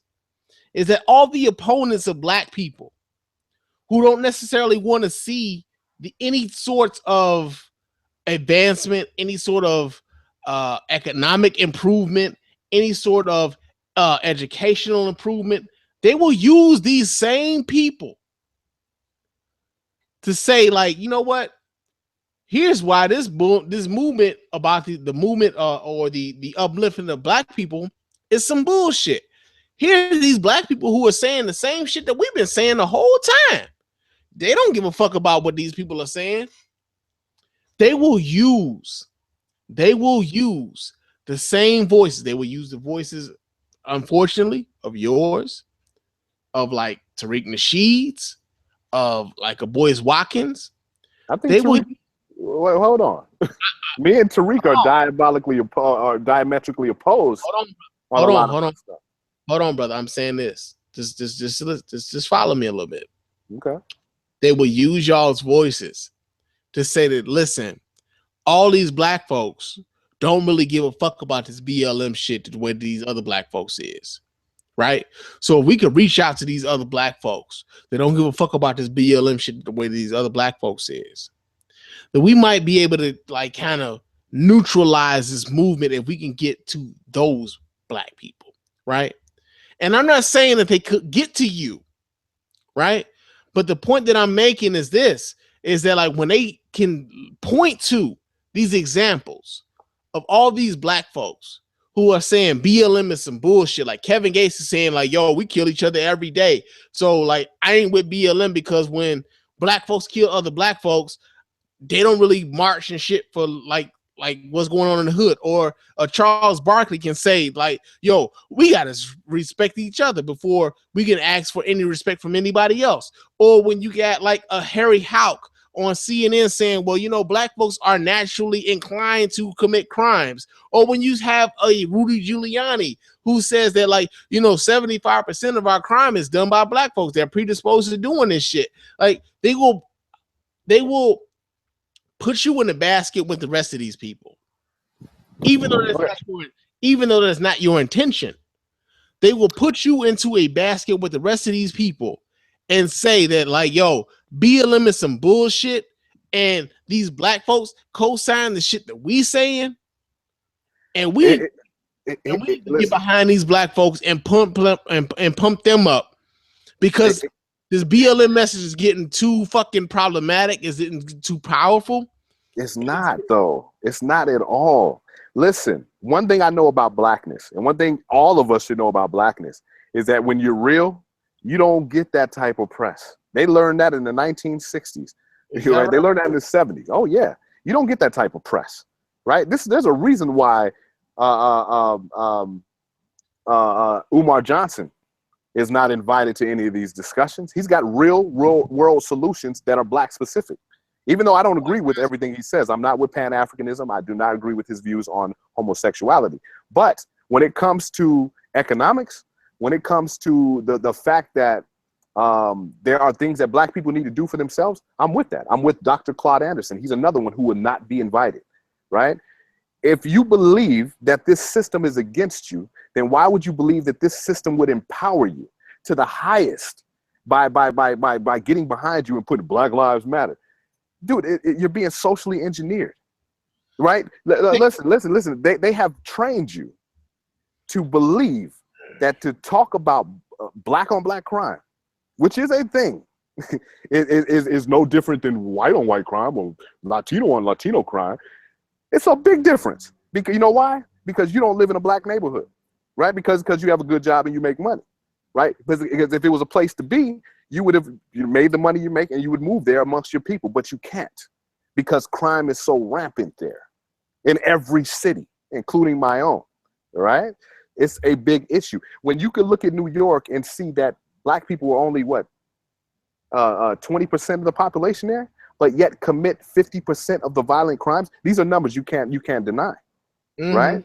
Then you can understand why someone who's not from this culture would say, I think that they're naturally predisposed to the violent crime.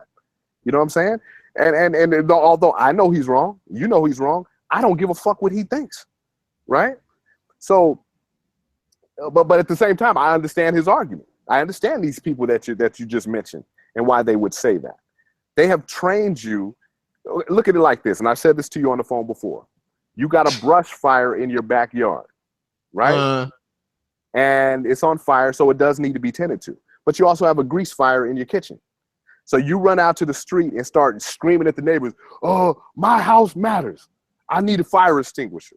So the neighbors run out with a fire extinguisher. Okay, put out that fire in my backyard.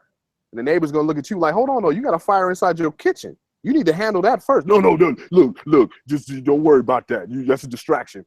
Put out the fire in my backyard. It's stupid. It's bottom line stupid. You are trying to get a system that has shown you throughout history they don't give a fuck about you, right? To do something that you can't even get your own kids to do in their community, and that is to respect black lives. That is ridiculous, right? And you've been trained to believe, oh, that's just a distraction. They make these videos, they make these little viral videos to give you the argument points to combat those when somebody brings it up. So your house can continue burning while you save your backyard and you stay subservient to the system that's going to continue to oppress you. It makes no sense. You know what doesn't make any sense, man? What's that? Is that bullshit argument you just gave. Of course, I know you. Go ahead. Let's hear it. Because at the end of the day, when you talk about like crime, black crime, black crime, and like your house is on fire and all this other shit, right? Like at the end of the day, when they want you to pay attention to shit, when they don't want you to pay attention to shit, I'm sorry. When they don't want you to pay attention to the shit, they will send you somewhere else, right? No, so you bring out black on black crime as if nobody acknowledges that black on black crime is a thing. Like, and I've said this repeatedly. I've said this to you. I've said this on Facebook. I've said this on the show. If you want to check out how black folks react to black on black crime, I want you to Google infiltrators. No, I want you to Google "stop the violence" and then type in whatever fucking city you live in and find out who's fighting the inner city violence that's going on in your city. Bang up job they're doing. Whatever. Job. Let's look at the results. If the shit don't work. Hold on. You can say that all you want. You can say that all you want, right? But what I want you to understand is this, is that most of the people who are trying to fight inner city crime look just like the people that they're fighting against. Okay? It's not like black folks don't give a fuck about what's going on about crime in the inner city. Of course. No, the intelligent ones do. I'm talking about BLM. We're talking about BLM. They don't give a fuck. Period. We need to stop that bullshit argument right there. Listen. Okay, hold on. I just saw a video. People who are fighting black on black crime are black folks. All of them are. All of them are. Right? Okay. So how is it that we're all supposed to get behind you? But, there's people doing that over there. So if you want to go with them, no, how about you get behind us? No. The point that I'm making is this, is that there's a segment of the population who believes that black folks don't give a fuck, right? There's that segment of population. We just had Charles Barkley go on the Dan Le Batard show and say that, black people need to respect black people before we can ask anybody else for respect, right? That's kind of true. Charles Barkley went on there and said that. Now imagine if this country said, you know what? ISIS wouldn't be trying to fucking kill us if we just respected each other. All this American on American crime, we wouldn't I've heard that argument. It's ridiculous. We wouldn't be having all this bullshit. If ISIS wouldn't be if only Americans would stop killing Americans. Okay, hold on. Now, if I would have done that, you would have called it a false equivalency. No. We're talking about a religion. Listen, if Americans would just stop killing Americans, ISIS would leave us the fuck alone. That is the falsest equivalency ever in the world. All you want. That is. It's a false equivalency. You can say that all you want. No. Here's the thing. Hold on, bro. Hold on. Is ISIS going to stop Americans? Is ISIS going to stop trying to kill Americans? Should they? Because Americans kill Americans. Okay. If we listen. The reason why ISIS kills Americans is because Americans go over there and blow their shit up.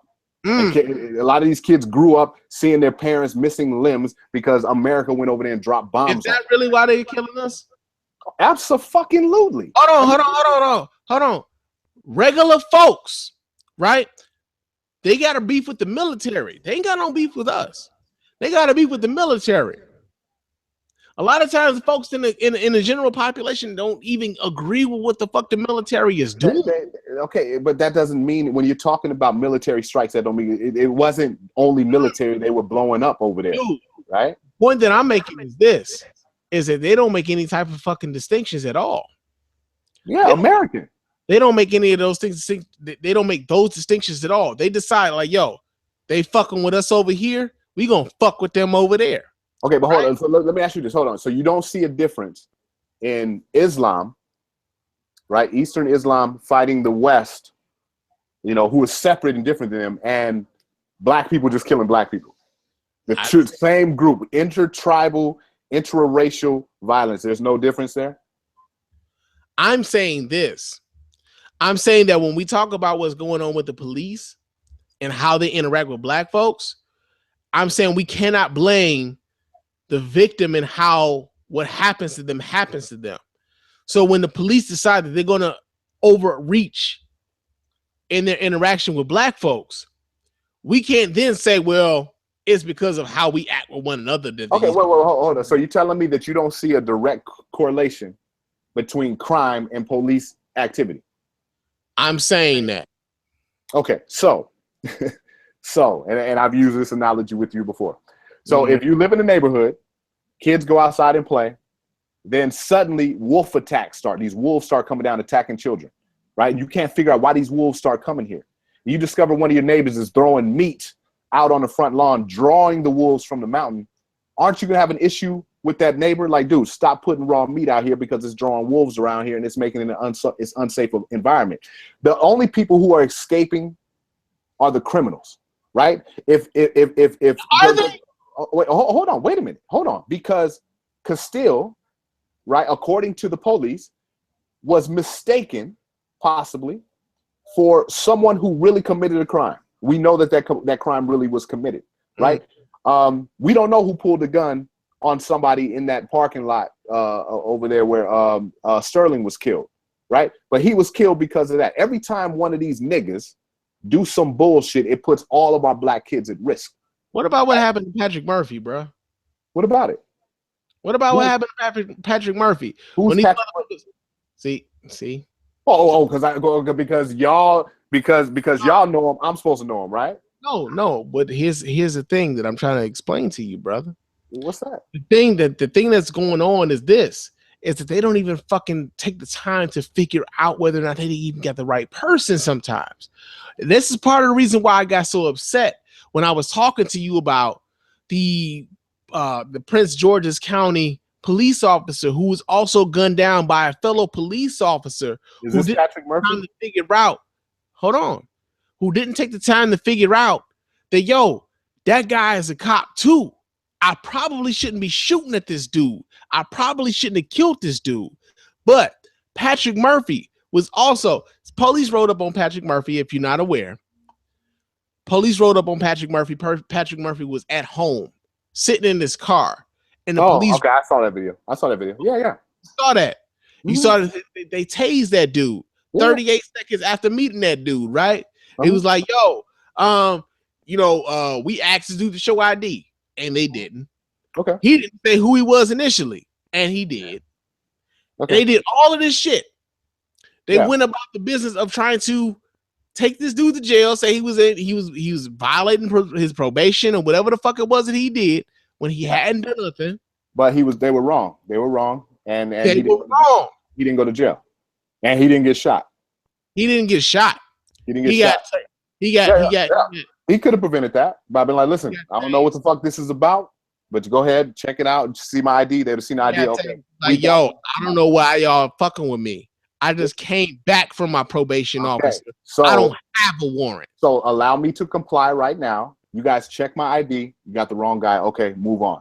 I don't have a warrant, dude. But I just came back from my probation officer. I don't have a warrant. Nigga. Y'all talking to the wrong dude. I gave y'all my name initially. Y'all didn't. Was mistaken for a nigga. They didn't want to listen. The point is, he lived with a nigga who had a warrant, right? So he didn't live with nobody who had a warrant. Well, the way the video was framed looked like they lived together. Okay, because they said, "Don't they look alike?" No, they don't look alike because the neighbors know them. No, they don't. Okay, but the point is, that's not. The cops are there to serve a warrant, right? So the point is, the dude obviously. So hold on. When you roll up on that dude and you ask him his name and he says his name is Patrick, you can ask him to produce. Let me ask you this. Hold on, let me finish. I already know what you're gonna say. You can ask this dude to produce some identification, and he can give you his identification to say, "Yo, this isn't the guy that we're looking for. I'm sorry for the inconvenience. Have a nice day." Boom. But instead, you like, you know what? You telling me the wrong shit? Put your hands behind your back. We going downtown. Okay. Haze him. Okay, that's I don't know what society you want to live in. I don't know what you're expecting from. Okay. You just told me that you will shoot a motherfucker without asking questions because he's in your apartment. I told you I would shoot a motherfucker in my bedroom, dude. Okay, but the point is, you don't know why he's there. What if your house looks like his? Like the situation. My house wouldn't look like his. How do you know that? My house wouldn't look like his, man. Okay, I live in a fucking apartment, dude. My doors and my windows are locked, man. Okay, but the point is, be in my fucking apartment unless he broke in this motherfucker. And if he broke in this motherfucker, that's the wrong goddamn thing for him to do. He will not walk out. So what you're saying is that civilians should be able to shoot who the fuck they want with AR-15s. I'm saying if you limited, hold on. Cops who are limited to 45s have to come up against cats like you with AR-15s, right? Do you understand that they are going to take your fucking guns? I am saying a dude in my house does not belong, dude. Okay, but the point is, what they're saying is, my you wife look is in like my bed asleep. Okay, Somebody in my house with the doors, listen. windows locked does not fucking belong. It is not the same thing, and you can't. Of course, because it's you. Let me ask you this: why didn't you, when you got pulled over, say, "Oh, I got a license. Y'all don't need to see my license. I got it. Just know that I got it. You saw my thing." How come you didn't do that? Who says anybody did that? Anybody did that? Hold on. Orlando Castillo, his girlfriend at the time said, they're like, yo, I have a license to carry a concealed weapon. He was reaching for his fucking ID. You don't know what that dude said. Maybe she said it for him. Maybe he was high. Hold on, bro. Hold on. What were the chances of him saying, of him doing none of that and reaching for a gun with a woman and a baby in the car with him? What were the chances of that? I don't know. I wasn't there, and neither were you. Okay. Right? I don't know. Listen. So you believe that? So hold on. I don't believe anything. Is that something you believe that he would have done? I don't know. I don't know him. With a woman and a baby in the back seat. Listen, contrary to popular belief, since we all don't look alike, we all don't think alike. I don't know every black person, right? I don't know him. Just because he's black does not mean that I'm gonna say, well, he was innocent because he was black. I'm not saying that. I'm not saying that. I'm saying that's exactly what you're saying. No, what I'm saying is this. As a black man who also licensed to carry a concealed weapon, he also knows how to conduct himself around police. So the fact that he has a woman and a baby in the car with him makes it very unlikely for him to say, like, yo, I'm going to pull this fucking gun on the cop with a baby and a woman in the car with me, and I got license to carry. Okay, what if he didn't say anything? What if he didn't say nothing about the gun and he started reaching for his ID? The cop saw the gun and thought he was reaching for the gun. Did you think about that? I did think about that. Maybe he didn't say shit. Maybe he didn't say anything. Maybe she was like, you ain't got to show him shit. Fuck him. You ain't got to show him nothing. And then, because he didn't seem like he talked. If you watch all the other videos with them smoking blunts with the child in the back seat, what does that he didn't say shit. What does that have to do with what? It has to do with the fact that the dude might have been high. He might have been fucking high. Now, I don't know if you've been high in a while, but sometimes you just chill like, oh, you want my ID? Okay. Oh, I forgot I had the fucking gun because I carry it every day. You don't know. That's not you. That's not you. You don't know what happened. So what I'm saying, that the police, according to the lawyer, I think there's a chest cam or there's some kind of cam that's supposed to come out. They feel pretty confident. So we'll see what the fuck happened. Maybe he was murdered, right? But the point is, because I'm an American and I believe in the judicial system, I'm going to give this the benefit of the doubt. I don't know. I don't know him. I don't know that cop, right? I do know that cop was distressed. He didn't he said, yep, killed me a nigger. He shouldn't have reached for it. He was crying. He was shaking. He was, you know what I'm saying? So I don't know what the fuck happened. You know what I'm saying? So, but, I'm not going to, with any situation, including your situation, right? Where somebody comes in your room and you shoot him, right? I'm going to be like, dude, what happened? Now, I know you. So I'd be like, okay, then I know Antoine, he ain't just going to shoot a motherfucker. So dude must have been in the wrong, right? But I imagine there's a few cases where somebody gets shot in somebody's house and they can just make it look like a burglary. They can make, oh, I didn't know this cat or whatever. You know what I'm saying? I'm sure that happens. You know what I'm saying? But if I don't stop and wait for the facts and I just say, oh, well, he was in his house, so yeah, he deserved to die. You know what I mean? And then civilians, I'm expecting civilians who are licensed to carry to be less responsible than police who are licensed to carry smaller caliber weapons than civilians can have. We got a problem. And I'm telling you, what's going to end up happening is they're going to take your guns. Y'all keep with this marching shit. Watch what I tell you. It might happen when Birth of a Nation come out and black people go out in the street like when Rocky came out and white people was throwing punches. They believe that shit. And then once martial law comes, they're taking your fucking guns. And your AR-15s are not standing up against the government. I'm going to tell you that right now. Here's the thing. When it comes to whether or not I'm licensed to carry, when it comes to carrying anything, a long rifle, say for instance, I live in the state of Michigan. In the state of Michigan, you don't have to be licensed to carry a long rifle. You can carry that shit out in the open. Same way that the brother Hughes was carrying his AR-15 down in Dallas when that whole shit would happen down in Dallas, right? you are able to carry your weapon out in the open. Most of your concealed weapons are pistols, right? But the point that I'm making to you and to anybody who is listening is that when you have a license to carry a concealed weapon and you're in a traffic stop and that car is registered to you, the fact that you're licensed to carry a concealed weapon isn't a surprise to a police officer. And my wife seems to be calling me right now, and I'm sorry, baby. No, you can take a break if you need to go talk to her. No, she she's on, my girl just texted me, so that's what I'm saying. She's on her way home. I'm sorry, baby. But but the point that I'm making is this: is that when you're licensed to carry a concealed weapon, that you are coached on how to interact with the police. And not only that, the police also know if you're driving in a car that is registered to you, that they also know that you are licensed to carry a concealed weapon also. So the police officer who's pulling you over isn't surprised by the fact that you may have a weapon on you. I have been pulled over numerous times. Sometimes the police pull me over under false pretenses only to see if I'm going to disclose if I have my weapon on me or not, right? So the fact that Philando Castile was pulled over in Minnesota and he had a license to carry a concealed weapon, and chances are that police officer knew that he was licensed to carry a concealed weapon and still fired upon him, is fucked up. I can't argue with that. Like I really won't argue with that. All I'm saying. If that's the way it happened, you're right. You know what I'm saying? I mean, we can make a 1,000 scenarios as to what it could have been. What I urge people to do is wait.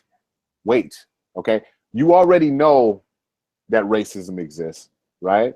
But to say, and plus too, we also got to go by our experiences, like we talked about. You had bad experiences with police. Man. I've had a few too, but I happen to live in a city where the police kind of have a history of fairness. Not for all, because I've had 2 friends in this city killed by police, right? Whereas most black people don't. So why they're preaching that this is a pandemic is crazy. Well, I'll tell you this. I'll say this. Mm-hmm. And I don't know how common my experience is, although it seems to be very common. But I'll say this. When it comes to police and how black folks view the police and why there's so much distrust with the police. Like, and we talked about this over the phone, right? Mm-hmm. I remember the DARE program. I know some of you guys who are a little bit older may remember the DARE program when it was talking about keeping kids off drugs, dare to keep kids off drugs and stuff, right? And I remember like around 5th grade, I was maybe 10, 11 years old, where there was an officer from your local police department who would come to your city or come to your classroom, and they would bring these coloring books and they would bring these brochures and they would talk to you about how to, deal with peer pressure when it comes to drugs, how to deal with not taking drugs and all these things, right? Like, you were a kid, you had this officer who was in your classroom every week, right? I believe my officer was named like Officer Gloria. I don't remember her last name, right? But Officer Gloria used to come to our classroom with these with these books, and she would have these lessons for us and stuff. And we like to see Officer Gloria come to our classroom, right? We look forward to that.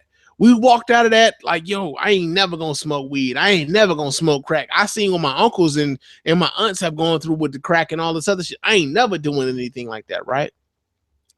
And you take that and you have a really good relationship with the police because you think that they're your friend, right? And then you juxtapose that with you not being in school and you having a drug raid happen on your block, and you have a police officer take a 12-gauge shotgun to your fucking head and tell you to see if you can outrun the slug. How confused do you think a kid is going to be behind that? Well, here I am playing basketball in the street, and I got a fucking 12-gauge shotgun to my head telling me to outrun slugs. And the person behind the trigger is the fucking police. And the person who is taking me into this house and having me spread my cheeks and cough in the kitchen of a house that ain't mine, and telling me you need to clean this house up and make sure this house is clean because we're going to be back here in an hour. And if this house ain't clean, your ass going to jail.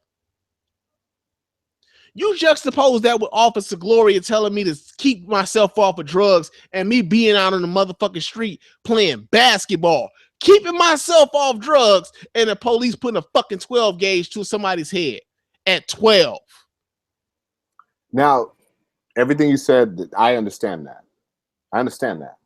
But that's also the same way. That's the same way a lot of police justify the way they treat black people.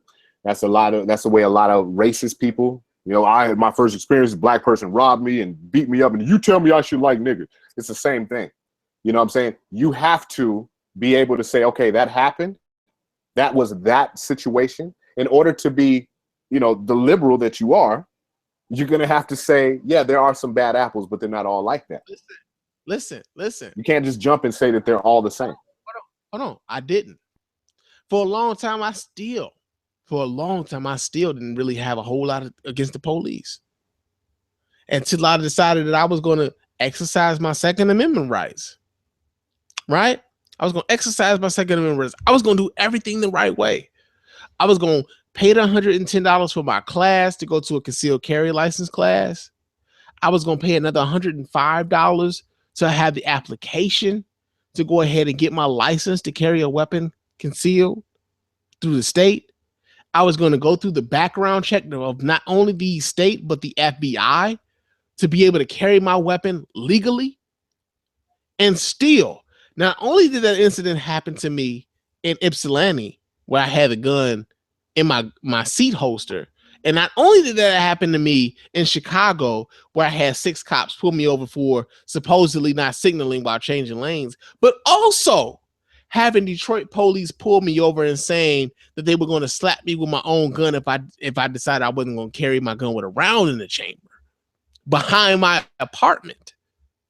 Right? Like, I've had many instances with the police simply by exercising my Second Amendment rights to carry. You know what's funny? So when I hear shit about what happened to Philando Castile and how he was licensed to carry a concealed weapon, and knowing everything that kind of goes with that, because not everybody is licensed to carry a concealed weapon. Not everybody is educated on what it takes to carry a concealed weapon and what in the classes that you have to go through and the fees you have to pay and all that. Everybody is not privy to that shit. But knowing that he went through the process through the state and through the federal government to have his background checked and everything else, knowing everything that he went through to get that privilege, right? Because our right has now become a privilege, knowing everything that he went through, and he still winded out with 4 rounds in him by the hands of the police. It's scary as shit. I just heard a similar story to that from this white guy from Idaho. Big white dude, right? He told me the same story. He's a concealed carry, this the whole thing, and he talks about the several times the police fucked with him, but he's white, which means this is an American problem, right? So hence why you can understand why labeling it BLM could be an issue for some people. And I'm just bringing that up for that. This is an American problem. This is something all of us need to fight and need to face. But to polarize it and make it seem like it's race specific is unfair and ridiculous. You know what I mean? So hold on, somebody stole my chair from out here. Who stole my chair? I need my chair. Stole my chair from outside. I'm sorry about that. You know, so what I'm saying is, man, what I fear is, thanks, brother. This is what I fear. I fear that, again, I question the origins of BLM. I don't think it's some grassroots shit that started in somebody's kitchen. I know it's being funded and pushed from up on high, and I question that for that reason, right? And what I fear is that the very rights that you're fighting for, or that your intentions are going to be used against you to the point where we're going to lose it all, right? I'm a conspiracy theorist, you know that, right? I can't ignore this Brexit thing that's happening over there and all this shit, all this stuff that's going on, and the way the media is pushing this race thing with everything. Like now they're saying that one of the Dallas officers was a white supremacist, one of the guys that got shot, and which is funny to me because I noticed when people bring up not Castile, Sterling's old record of rape, impregnating a 14-year-old girl and all this other stuff. Well, that shouldn't matter. His past don't matter. But when it's the Dallas officer who got killed, his white supremacy matters. And it does matter. A person's past matters because it speaks to their character, right? So I fear that you're being socially engineered and to being passionate about something that could be fixed with more controlled and logical means of a solution. So far, the methods have been crazy. Like the whole Jesse Williams speech, which he ironically did not say Black Lives Matter once. And I'm surprised nobody complained about that, right? And all of these things that are going on in the media and being pushed by the government and by the mainstream media, neither which who I personally trust. I have a feeling that they're going to grab your guns.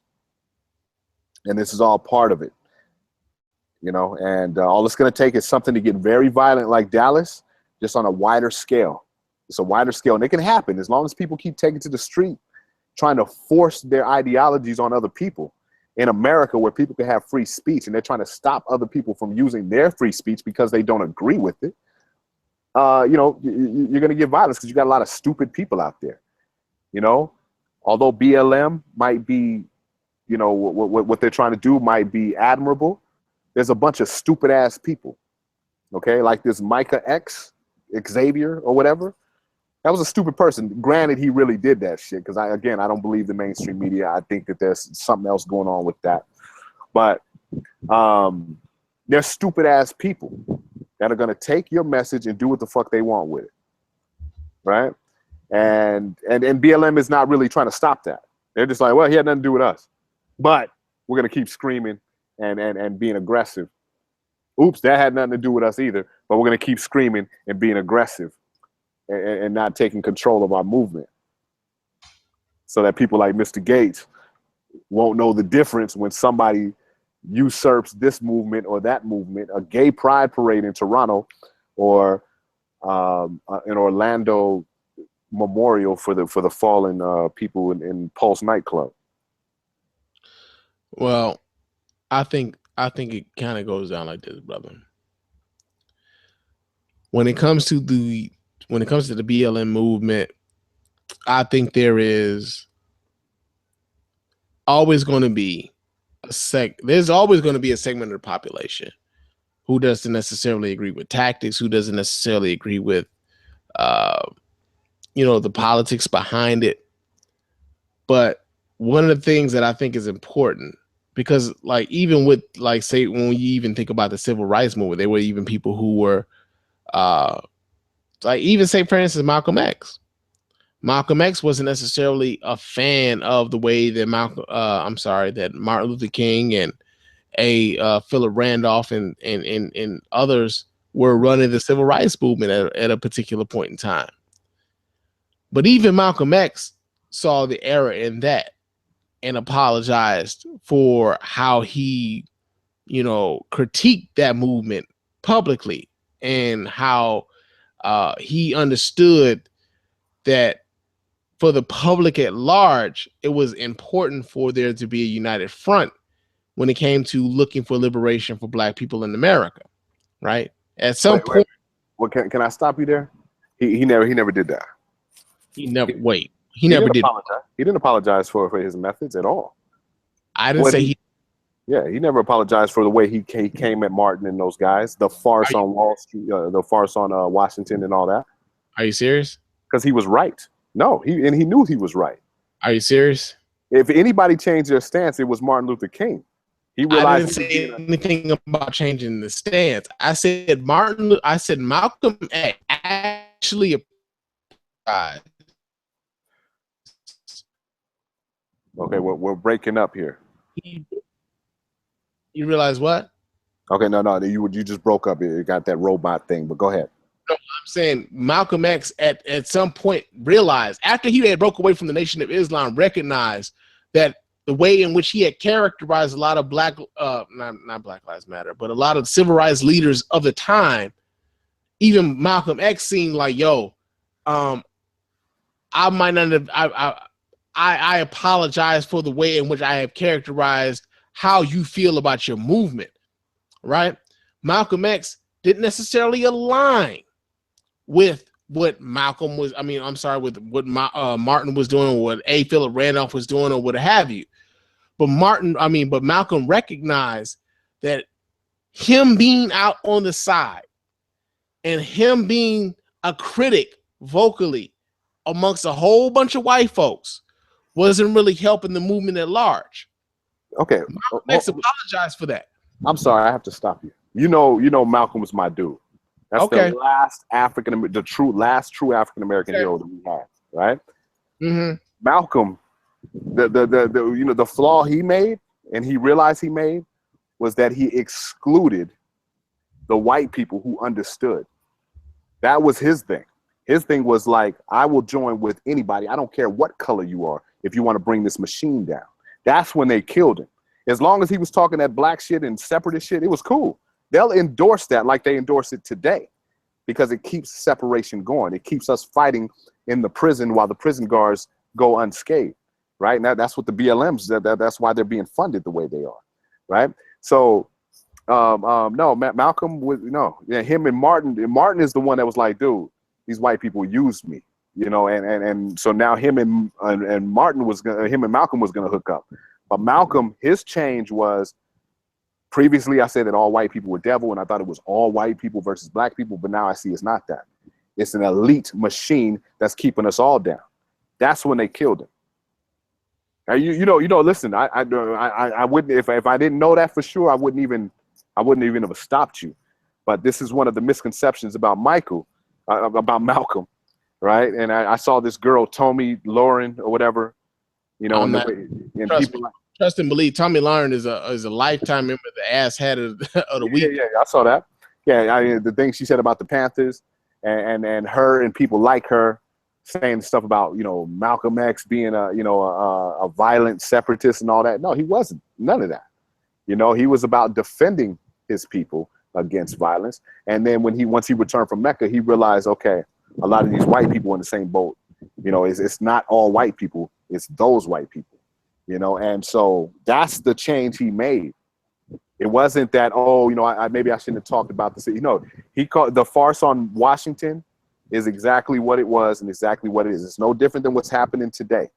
Martin Luther King was funded to keep black people docile, just like BLM is being funded to make black people futile, right? And to create this racial tension that's going on. Same thing with Trump and what he's doing with his people. Everybody's being paid to make you feel emotional about something that you shouldn't feel emotional about, something that logically you can handle, right? So I wish we had a Malcolm today. Malcolm would not be with the BLM because he'd see through it, right? And I'm not comparing myself to Malcolm, but there's a lot of brothers like me who see through the BLM and what's happening with it. That is a white-funded organization, right? Who's trying to tell us how we should be feeling about something while ignoring bigger issues, right? So police brutality is an issue. It is something that needs to be handled, but we need to look at the source. The source is the woman that a lot of you guys are voting for. Her husband created this atmosphere, right? Directly. He's even apologized for it recently. So until you create your own, as Malcolm would have said, till you create your own political party and create your own type of politician, you have no right to complain about nothing. Well, here's the thing, brother. Mm-hmm. And like some of that, you kind of went like away from what I was getting at. Okay. When I talk about Malcolm and Malcolm's apology to other civil rights leaders, and I talked about this as Malcolm was leaving the Nation of Islam. Malcolm was forming the Organization for African American Unity, where he apologized for all the wrong things that he had said about them, and he hoped that they would forgive him for all of the wrong things that he had said about them as well, right? That's what I was talking about when I talked about Malcolm reaching out to other civil rights leaders and apologizing for all the disparaging things that he had said to them about what they were doing as far as it pertains to Black folks in America, right? So what I said wasn't wrong. No, you're right. Mm-hmm. But the point that I'm making here is this, man, is that like when it comes to this BLM, when it comes to other Black folks who might not necessarily agree with everything that BLM does, or the point that I'm making is this, is that like when it comes to that, there will be a segment of the population who might not necessarily agree, but who doesn't necessarily have to be as accessible to white folks when it comes to this movement, when it comes to the disagreement, right? So when, say for instance, if Kevin Gates gets on his iPhone and does Periscope or Instagram or whatever and talks about Black folks killing Black folks, or when Charles Barkley says Black folks are more responsible for Black people killing Black people than, police are, or whatever, when that is totally beside the point of what the message of Black Lives Matter is talking about. Mm-hmm. I think it's very important for us to make that distinction, and it's very important for us to make sure that those distinctions are paramount and precedent. Oh my God, my stomach is killing me right now. Yeah, we can wrap it up. So, but I see what you're saying, here's the thing. Again, speaking on behalf of you're breaking it, brother. I can't. What about now? Yo, can you hear me? Can you hear me now? I kind of hear you a little bit. Yo, can you hear me? I hear some noise. Yo.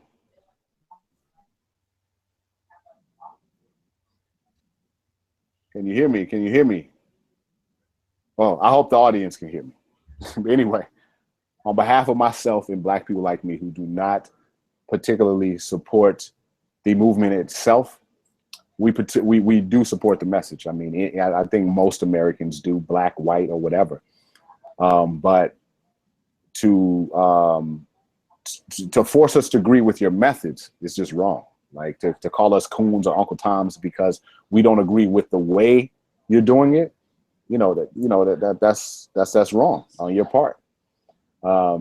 If you feel like you're doing what you need to do, that's cool.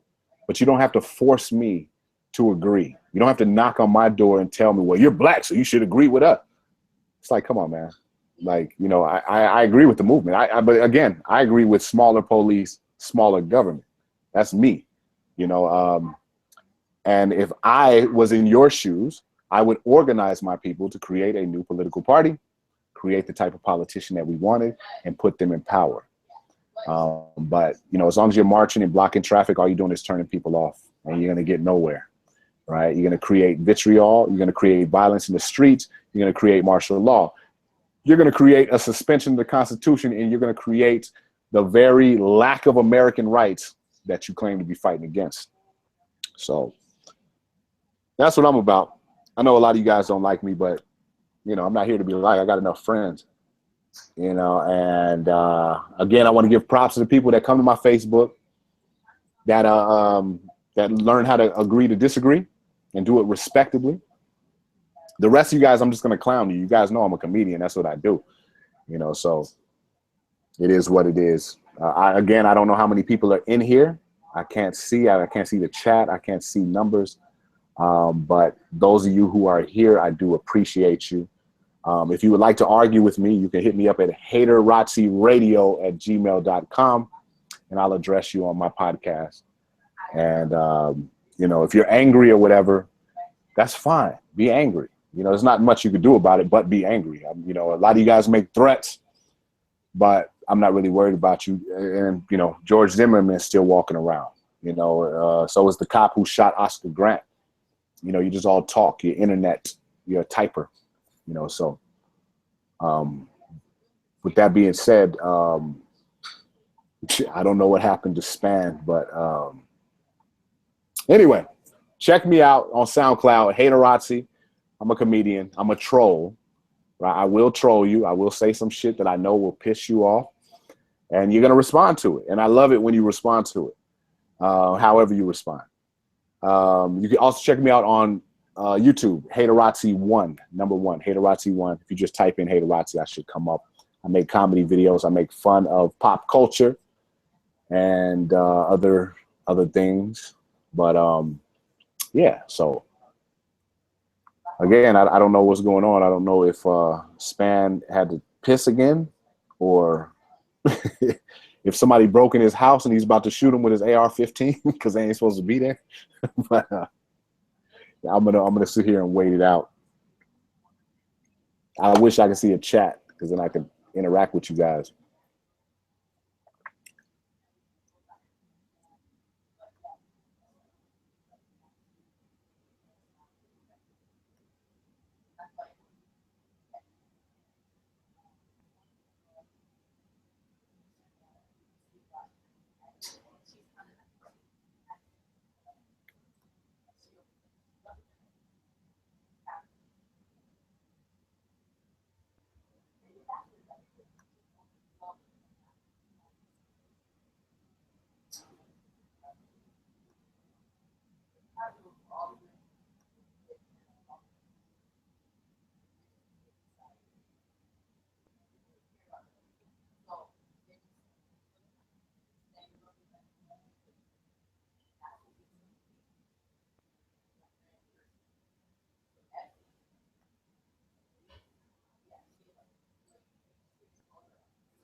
Oh, okay. Thanks a lot for that, Greg. I had no idea how this works. So what do? I search for, let me see, the Spann report. Sounds like Spann is coming back. I got to stop drinking, man. Okay. Yeah, somebody just told me how to see the chat. Sounds like Spann is. I had no idea how that worked. Yeah, I like, you know what? That's part of the reason why I stopped using Google Hangouts. Yeah, because it really is really not exactly that user friendly. And he just told me some real shit though. You just open a new window with the actual thing, and then you could see the comments, because the comments are the chat, right? Or no? I don't know. That's why I stopped using this shit. Okay. But yeah, man. Yeah, I don't know what happened in the last 5 minutes. What were you talking about? I was just talking. I was just telling people, I was just talking, and just telling them, if they hate me, they can email me, and I'll roast them. You know what I'm saying? Yeah, it wasn't nothing, man. I was just making veiled threats like they do.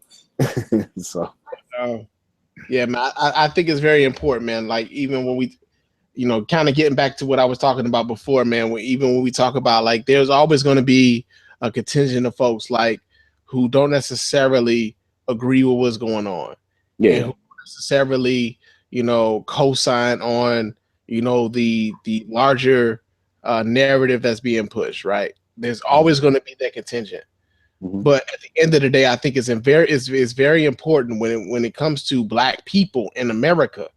I think it's very important that even in that disagreement, to not necessarily to not downgrade those who are trying to pretty much get the same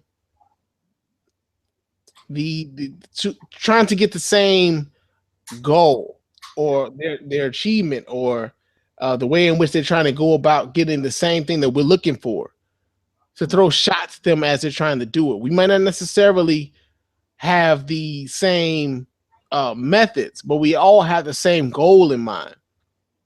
It's different roadmaps. Right. And I think it's very important for us to like not necessarily just like make it so much about, well, they're not doing it the way in which I would like for them to do it, therefore fuck them and I have nothing to do with them.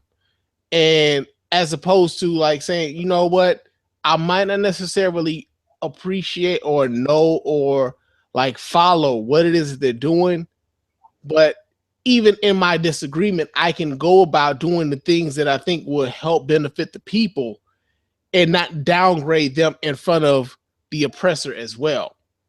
And so what I think happens, what I think happens is a lot is we have a lot of folks who have no compunction at all about downgrading what other Black folks are doing, even though what those Black folks are doing are trying to bring attention to some shit that's affecting all of us. And I like, to me, that's just, you know, that's the disheartening part, is to listen to so many Black folks talk down on other Black folks who are trying to get results or who are trying to bring attention to some shit that is affecting all of us. And so that is the thing that I take away from all of this, man. Is like, yo, you don't have to be that, you don't have to be that guy. You don't have to be that person who says, man, fuck them, they don't speak for me, when they're fighting for you, regardless of whether or not you agree, you know, with their tactics or not. So I think that's important. Yeah, no, it is. And you know what? People like me, I wouldn't say nothing. You know, I if it's something I don't really care about, I won't say nothing about it. But being that I am a social, you know, commentary person, and I talk about issues, I've been pretty consistent. I'm pretty consistent with what I talk about. Yeah. But it's those people that come and tell me, no, you shouldn't talk about that. You should talk about this. You know, or you're an Uncle Tom, you're a coon because you're saying that, or you know, it's those people. You know, people like myself, like me, I can listen. If you see my timeline, my friends list on Facebook, it is everyone. It's the All Lives Matter people. It's the Black Lives Matter people. It's the, you know, the Pan-Africanists. It's the, you know, everyone's on there and everyone's posting shit that I don't agree with. Because I don't get down with a collective, you know, but I just pass it up. I don't care. Unless I feel like fucking with them. Then I'll troll them and say something just to start an argument. But people are just not built like that. People will refuse to let you have your own thoughts if it opposes theirs. And they will sit there forever. They will make up fake screen names. They will make up fake accounts just to keep coming and tell you that they disagree with you. You know, and you need to be down with this. You need to be down with this. Listen, when it comes to BLM, I know people like yourself. I know people like Jerry Williams, my partner at Haterazzi, all supporters of the BLM, right? But at the same time, I see a bunch of dumbasses. In fact, I think I see more dumbasses that have no argument point. All they see is black and white, right? The white people, the crackers, the white people, the white crackers, and they holding us down.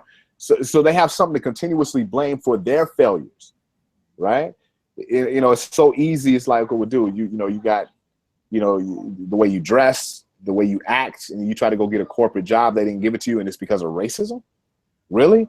And then a movement like this empowers it because there's no rigid, you know what I'm saying? Like Nation of Islam has rigid rules for blackness. So not too many people try to use that as a, as a front for what their agenda is. BLM is all over the place. They change their points like every year. They just came out with one 2 weeks ago. This is what we want. They went to Toronto and said something totally different. We want representation here in this community. It pissed the gay people off up there. It's all over the place. And that's what people are seeing. This is why people are confused by what it is they want. If it's about police brutality, then make it just about that. Don't get up on stage and with a list of demands saying, we want rights for the native people of such and such, and we want this for LGBT. It's like, okay, hold on. What are you? You know what I'm saying? Like, what are you? Create a political movement and then put all those points, because that's a political movement, right? Put all those points in there. Find a politician who's going to cover all of that, right? But don't come with all this other shit that I don't care about and then turn me off and then get mad at me when I'm not with you because you're all over the place. It's very schizophrenic. Well, I'll say this, man, and we can start wrapping this up. But when it comes to the BLM or Black liberation or Black Lives Matter or whatever, I think with the way in which folks are able to get information, and because of the visibility of Black Lives Matter, bringing attention to a lot of the not only the police brutality, but the fact that there are Black people who are also LGBT, the way in which they bring attention to all of those things. I think it's incumbent upon us who speak on this movement and who speak in support or in opposition to. I think it's incumbent upon us to actually learn what it is that BLM represents. And that's easier said than done. Hold on, brother. We have the tools to do it. It's not as if we can't go and look to find what we need to know about the BLM movement. We can look and find who's officially a part of BLM and who isn't. We can look and find to see what the official stance of BLM is concerning certain issues. We can do that. Whether or not we have the fortitude to do it, whether or not we have the want to do it, is something entirely different. But we can educate ourselves on what BLM represents, what BLM wants, and how it manifests itself when it comes to the actions that they take socially. So again, nobody owes them that. Who owes them that? Who the fuck are they? Hold on. You owe it to yourself if you're gonna. No. Listen. Okay, by that logic, everybody go to SoundCloud right now. Listen to Haterazzi. Yourself. You owe it to yourself to listen to Haterazzi. Right? Who the fuck am I to tell people what? Who am I to get on the freeway and block people and say, go to my website and listen to my podcast? You don't have to do any of that. What I'm saying to you is this: is if you at this point, because like I've said before, at this point, 2 years sustained into this, folks have pretty much already made their minds up as to what they want to believe about BLM and what they think BLM is. At this point, it is up to you to educate yourself on what BLM is and what BLM wants and what BLM supports. You can do that. The tools are available to you to do that. Now, whether or not you choose to operate and do those things is something entirely different. Exactly. But you can do that. Exactly. I can. You know what I'm saying? But I shouldn't be forced to, is what I'm saying. I shouldn't be forced to. Like, okay, how come these organizations that y'all talk about that are stopping crime, they're not shoving themselves down my throat? I'm not going to watch this person speaking and they jump on stage and, hey, go to our website and see what. Fuck you. How about that? I don't give a shit what you want. And in fact, whatever you want, I want the opposite. That's what you get when you get pop-up ads like the Black Lives Matter movement. You can call it that. They're pop-up ads. They're annoying. You can say all that. You can say all that. But at the end of the day, bro, like I just kind of feel like this, man. At this point, it's been going on for far too long for folks to not know what BLM stands for. We do know. We just don't agree with it. Okay, whatever. We know. We just don't agree. Okay. Yeah, that's it. Okay, man. Tell the folks how to get in touch with you, bro. Haterazzi. I'm not gonna jump on the freeway and block your car and force you, right? I'm not gonna jump on the stage with a politician and force you. Haterazzi. If you don't want to see it, fuck you. Straight up. All right. And I'm Mr. Spann at the Spann Report. You can follow me at Twitter and Instagram at Mr._Spann. You can also like the Mr. Spann fan page on Facebook, where I typically do my shows live. Hopefully we get those technical issues dealt with. You can also hit me up at the hotline at area code 313-288-0485. This area code 313-288-0485. Leave those voicemail messages. I'll play them on the show or respond to you in kind. You can also email me at feedback@thespannreport.com. This has been episode 5 of The Art of Disagreement with myself, Mr. Spann, and the homie Mr. Gates over at the Haterazzi Radio Show, bruh. We'll talk to you guys later. Peace.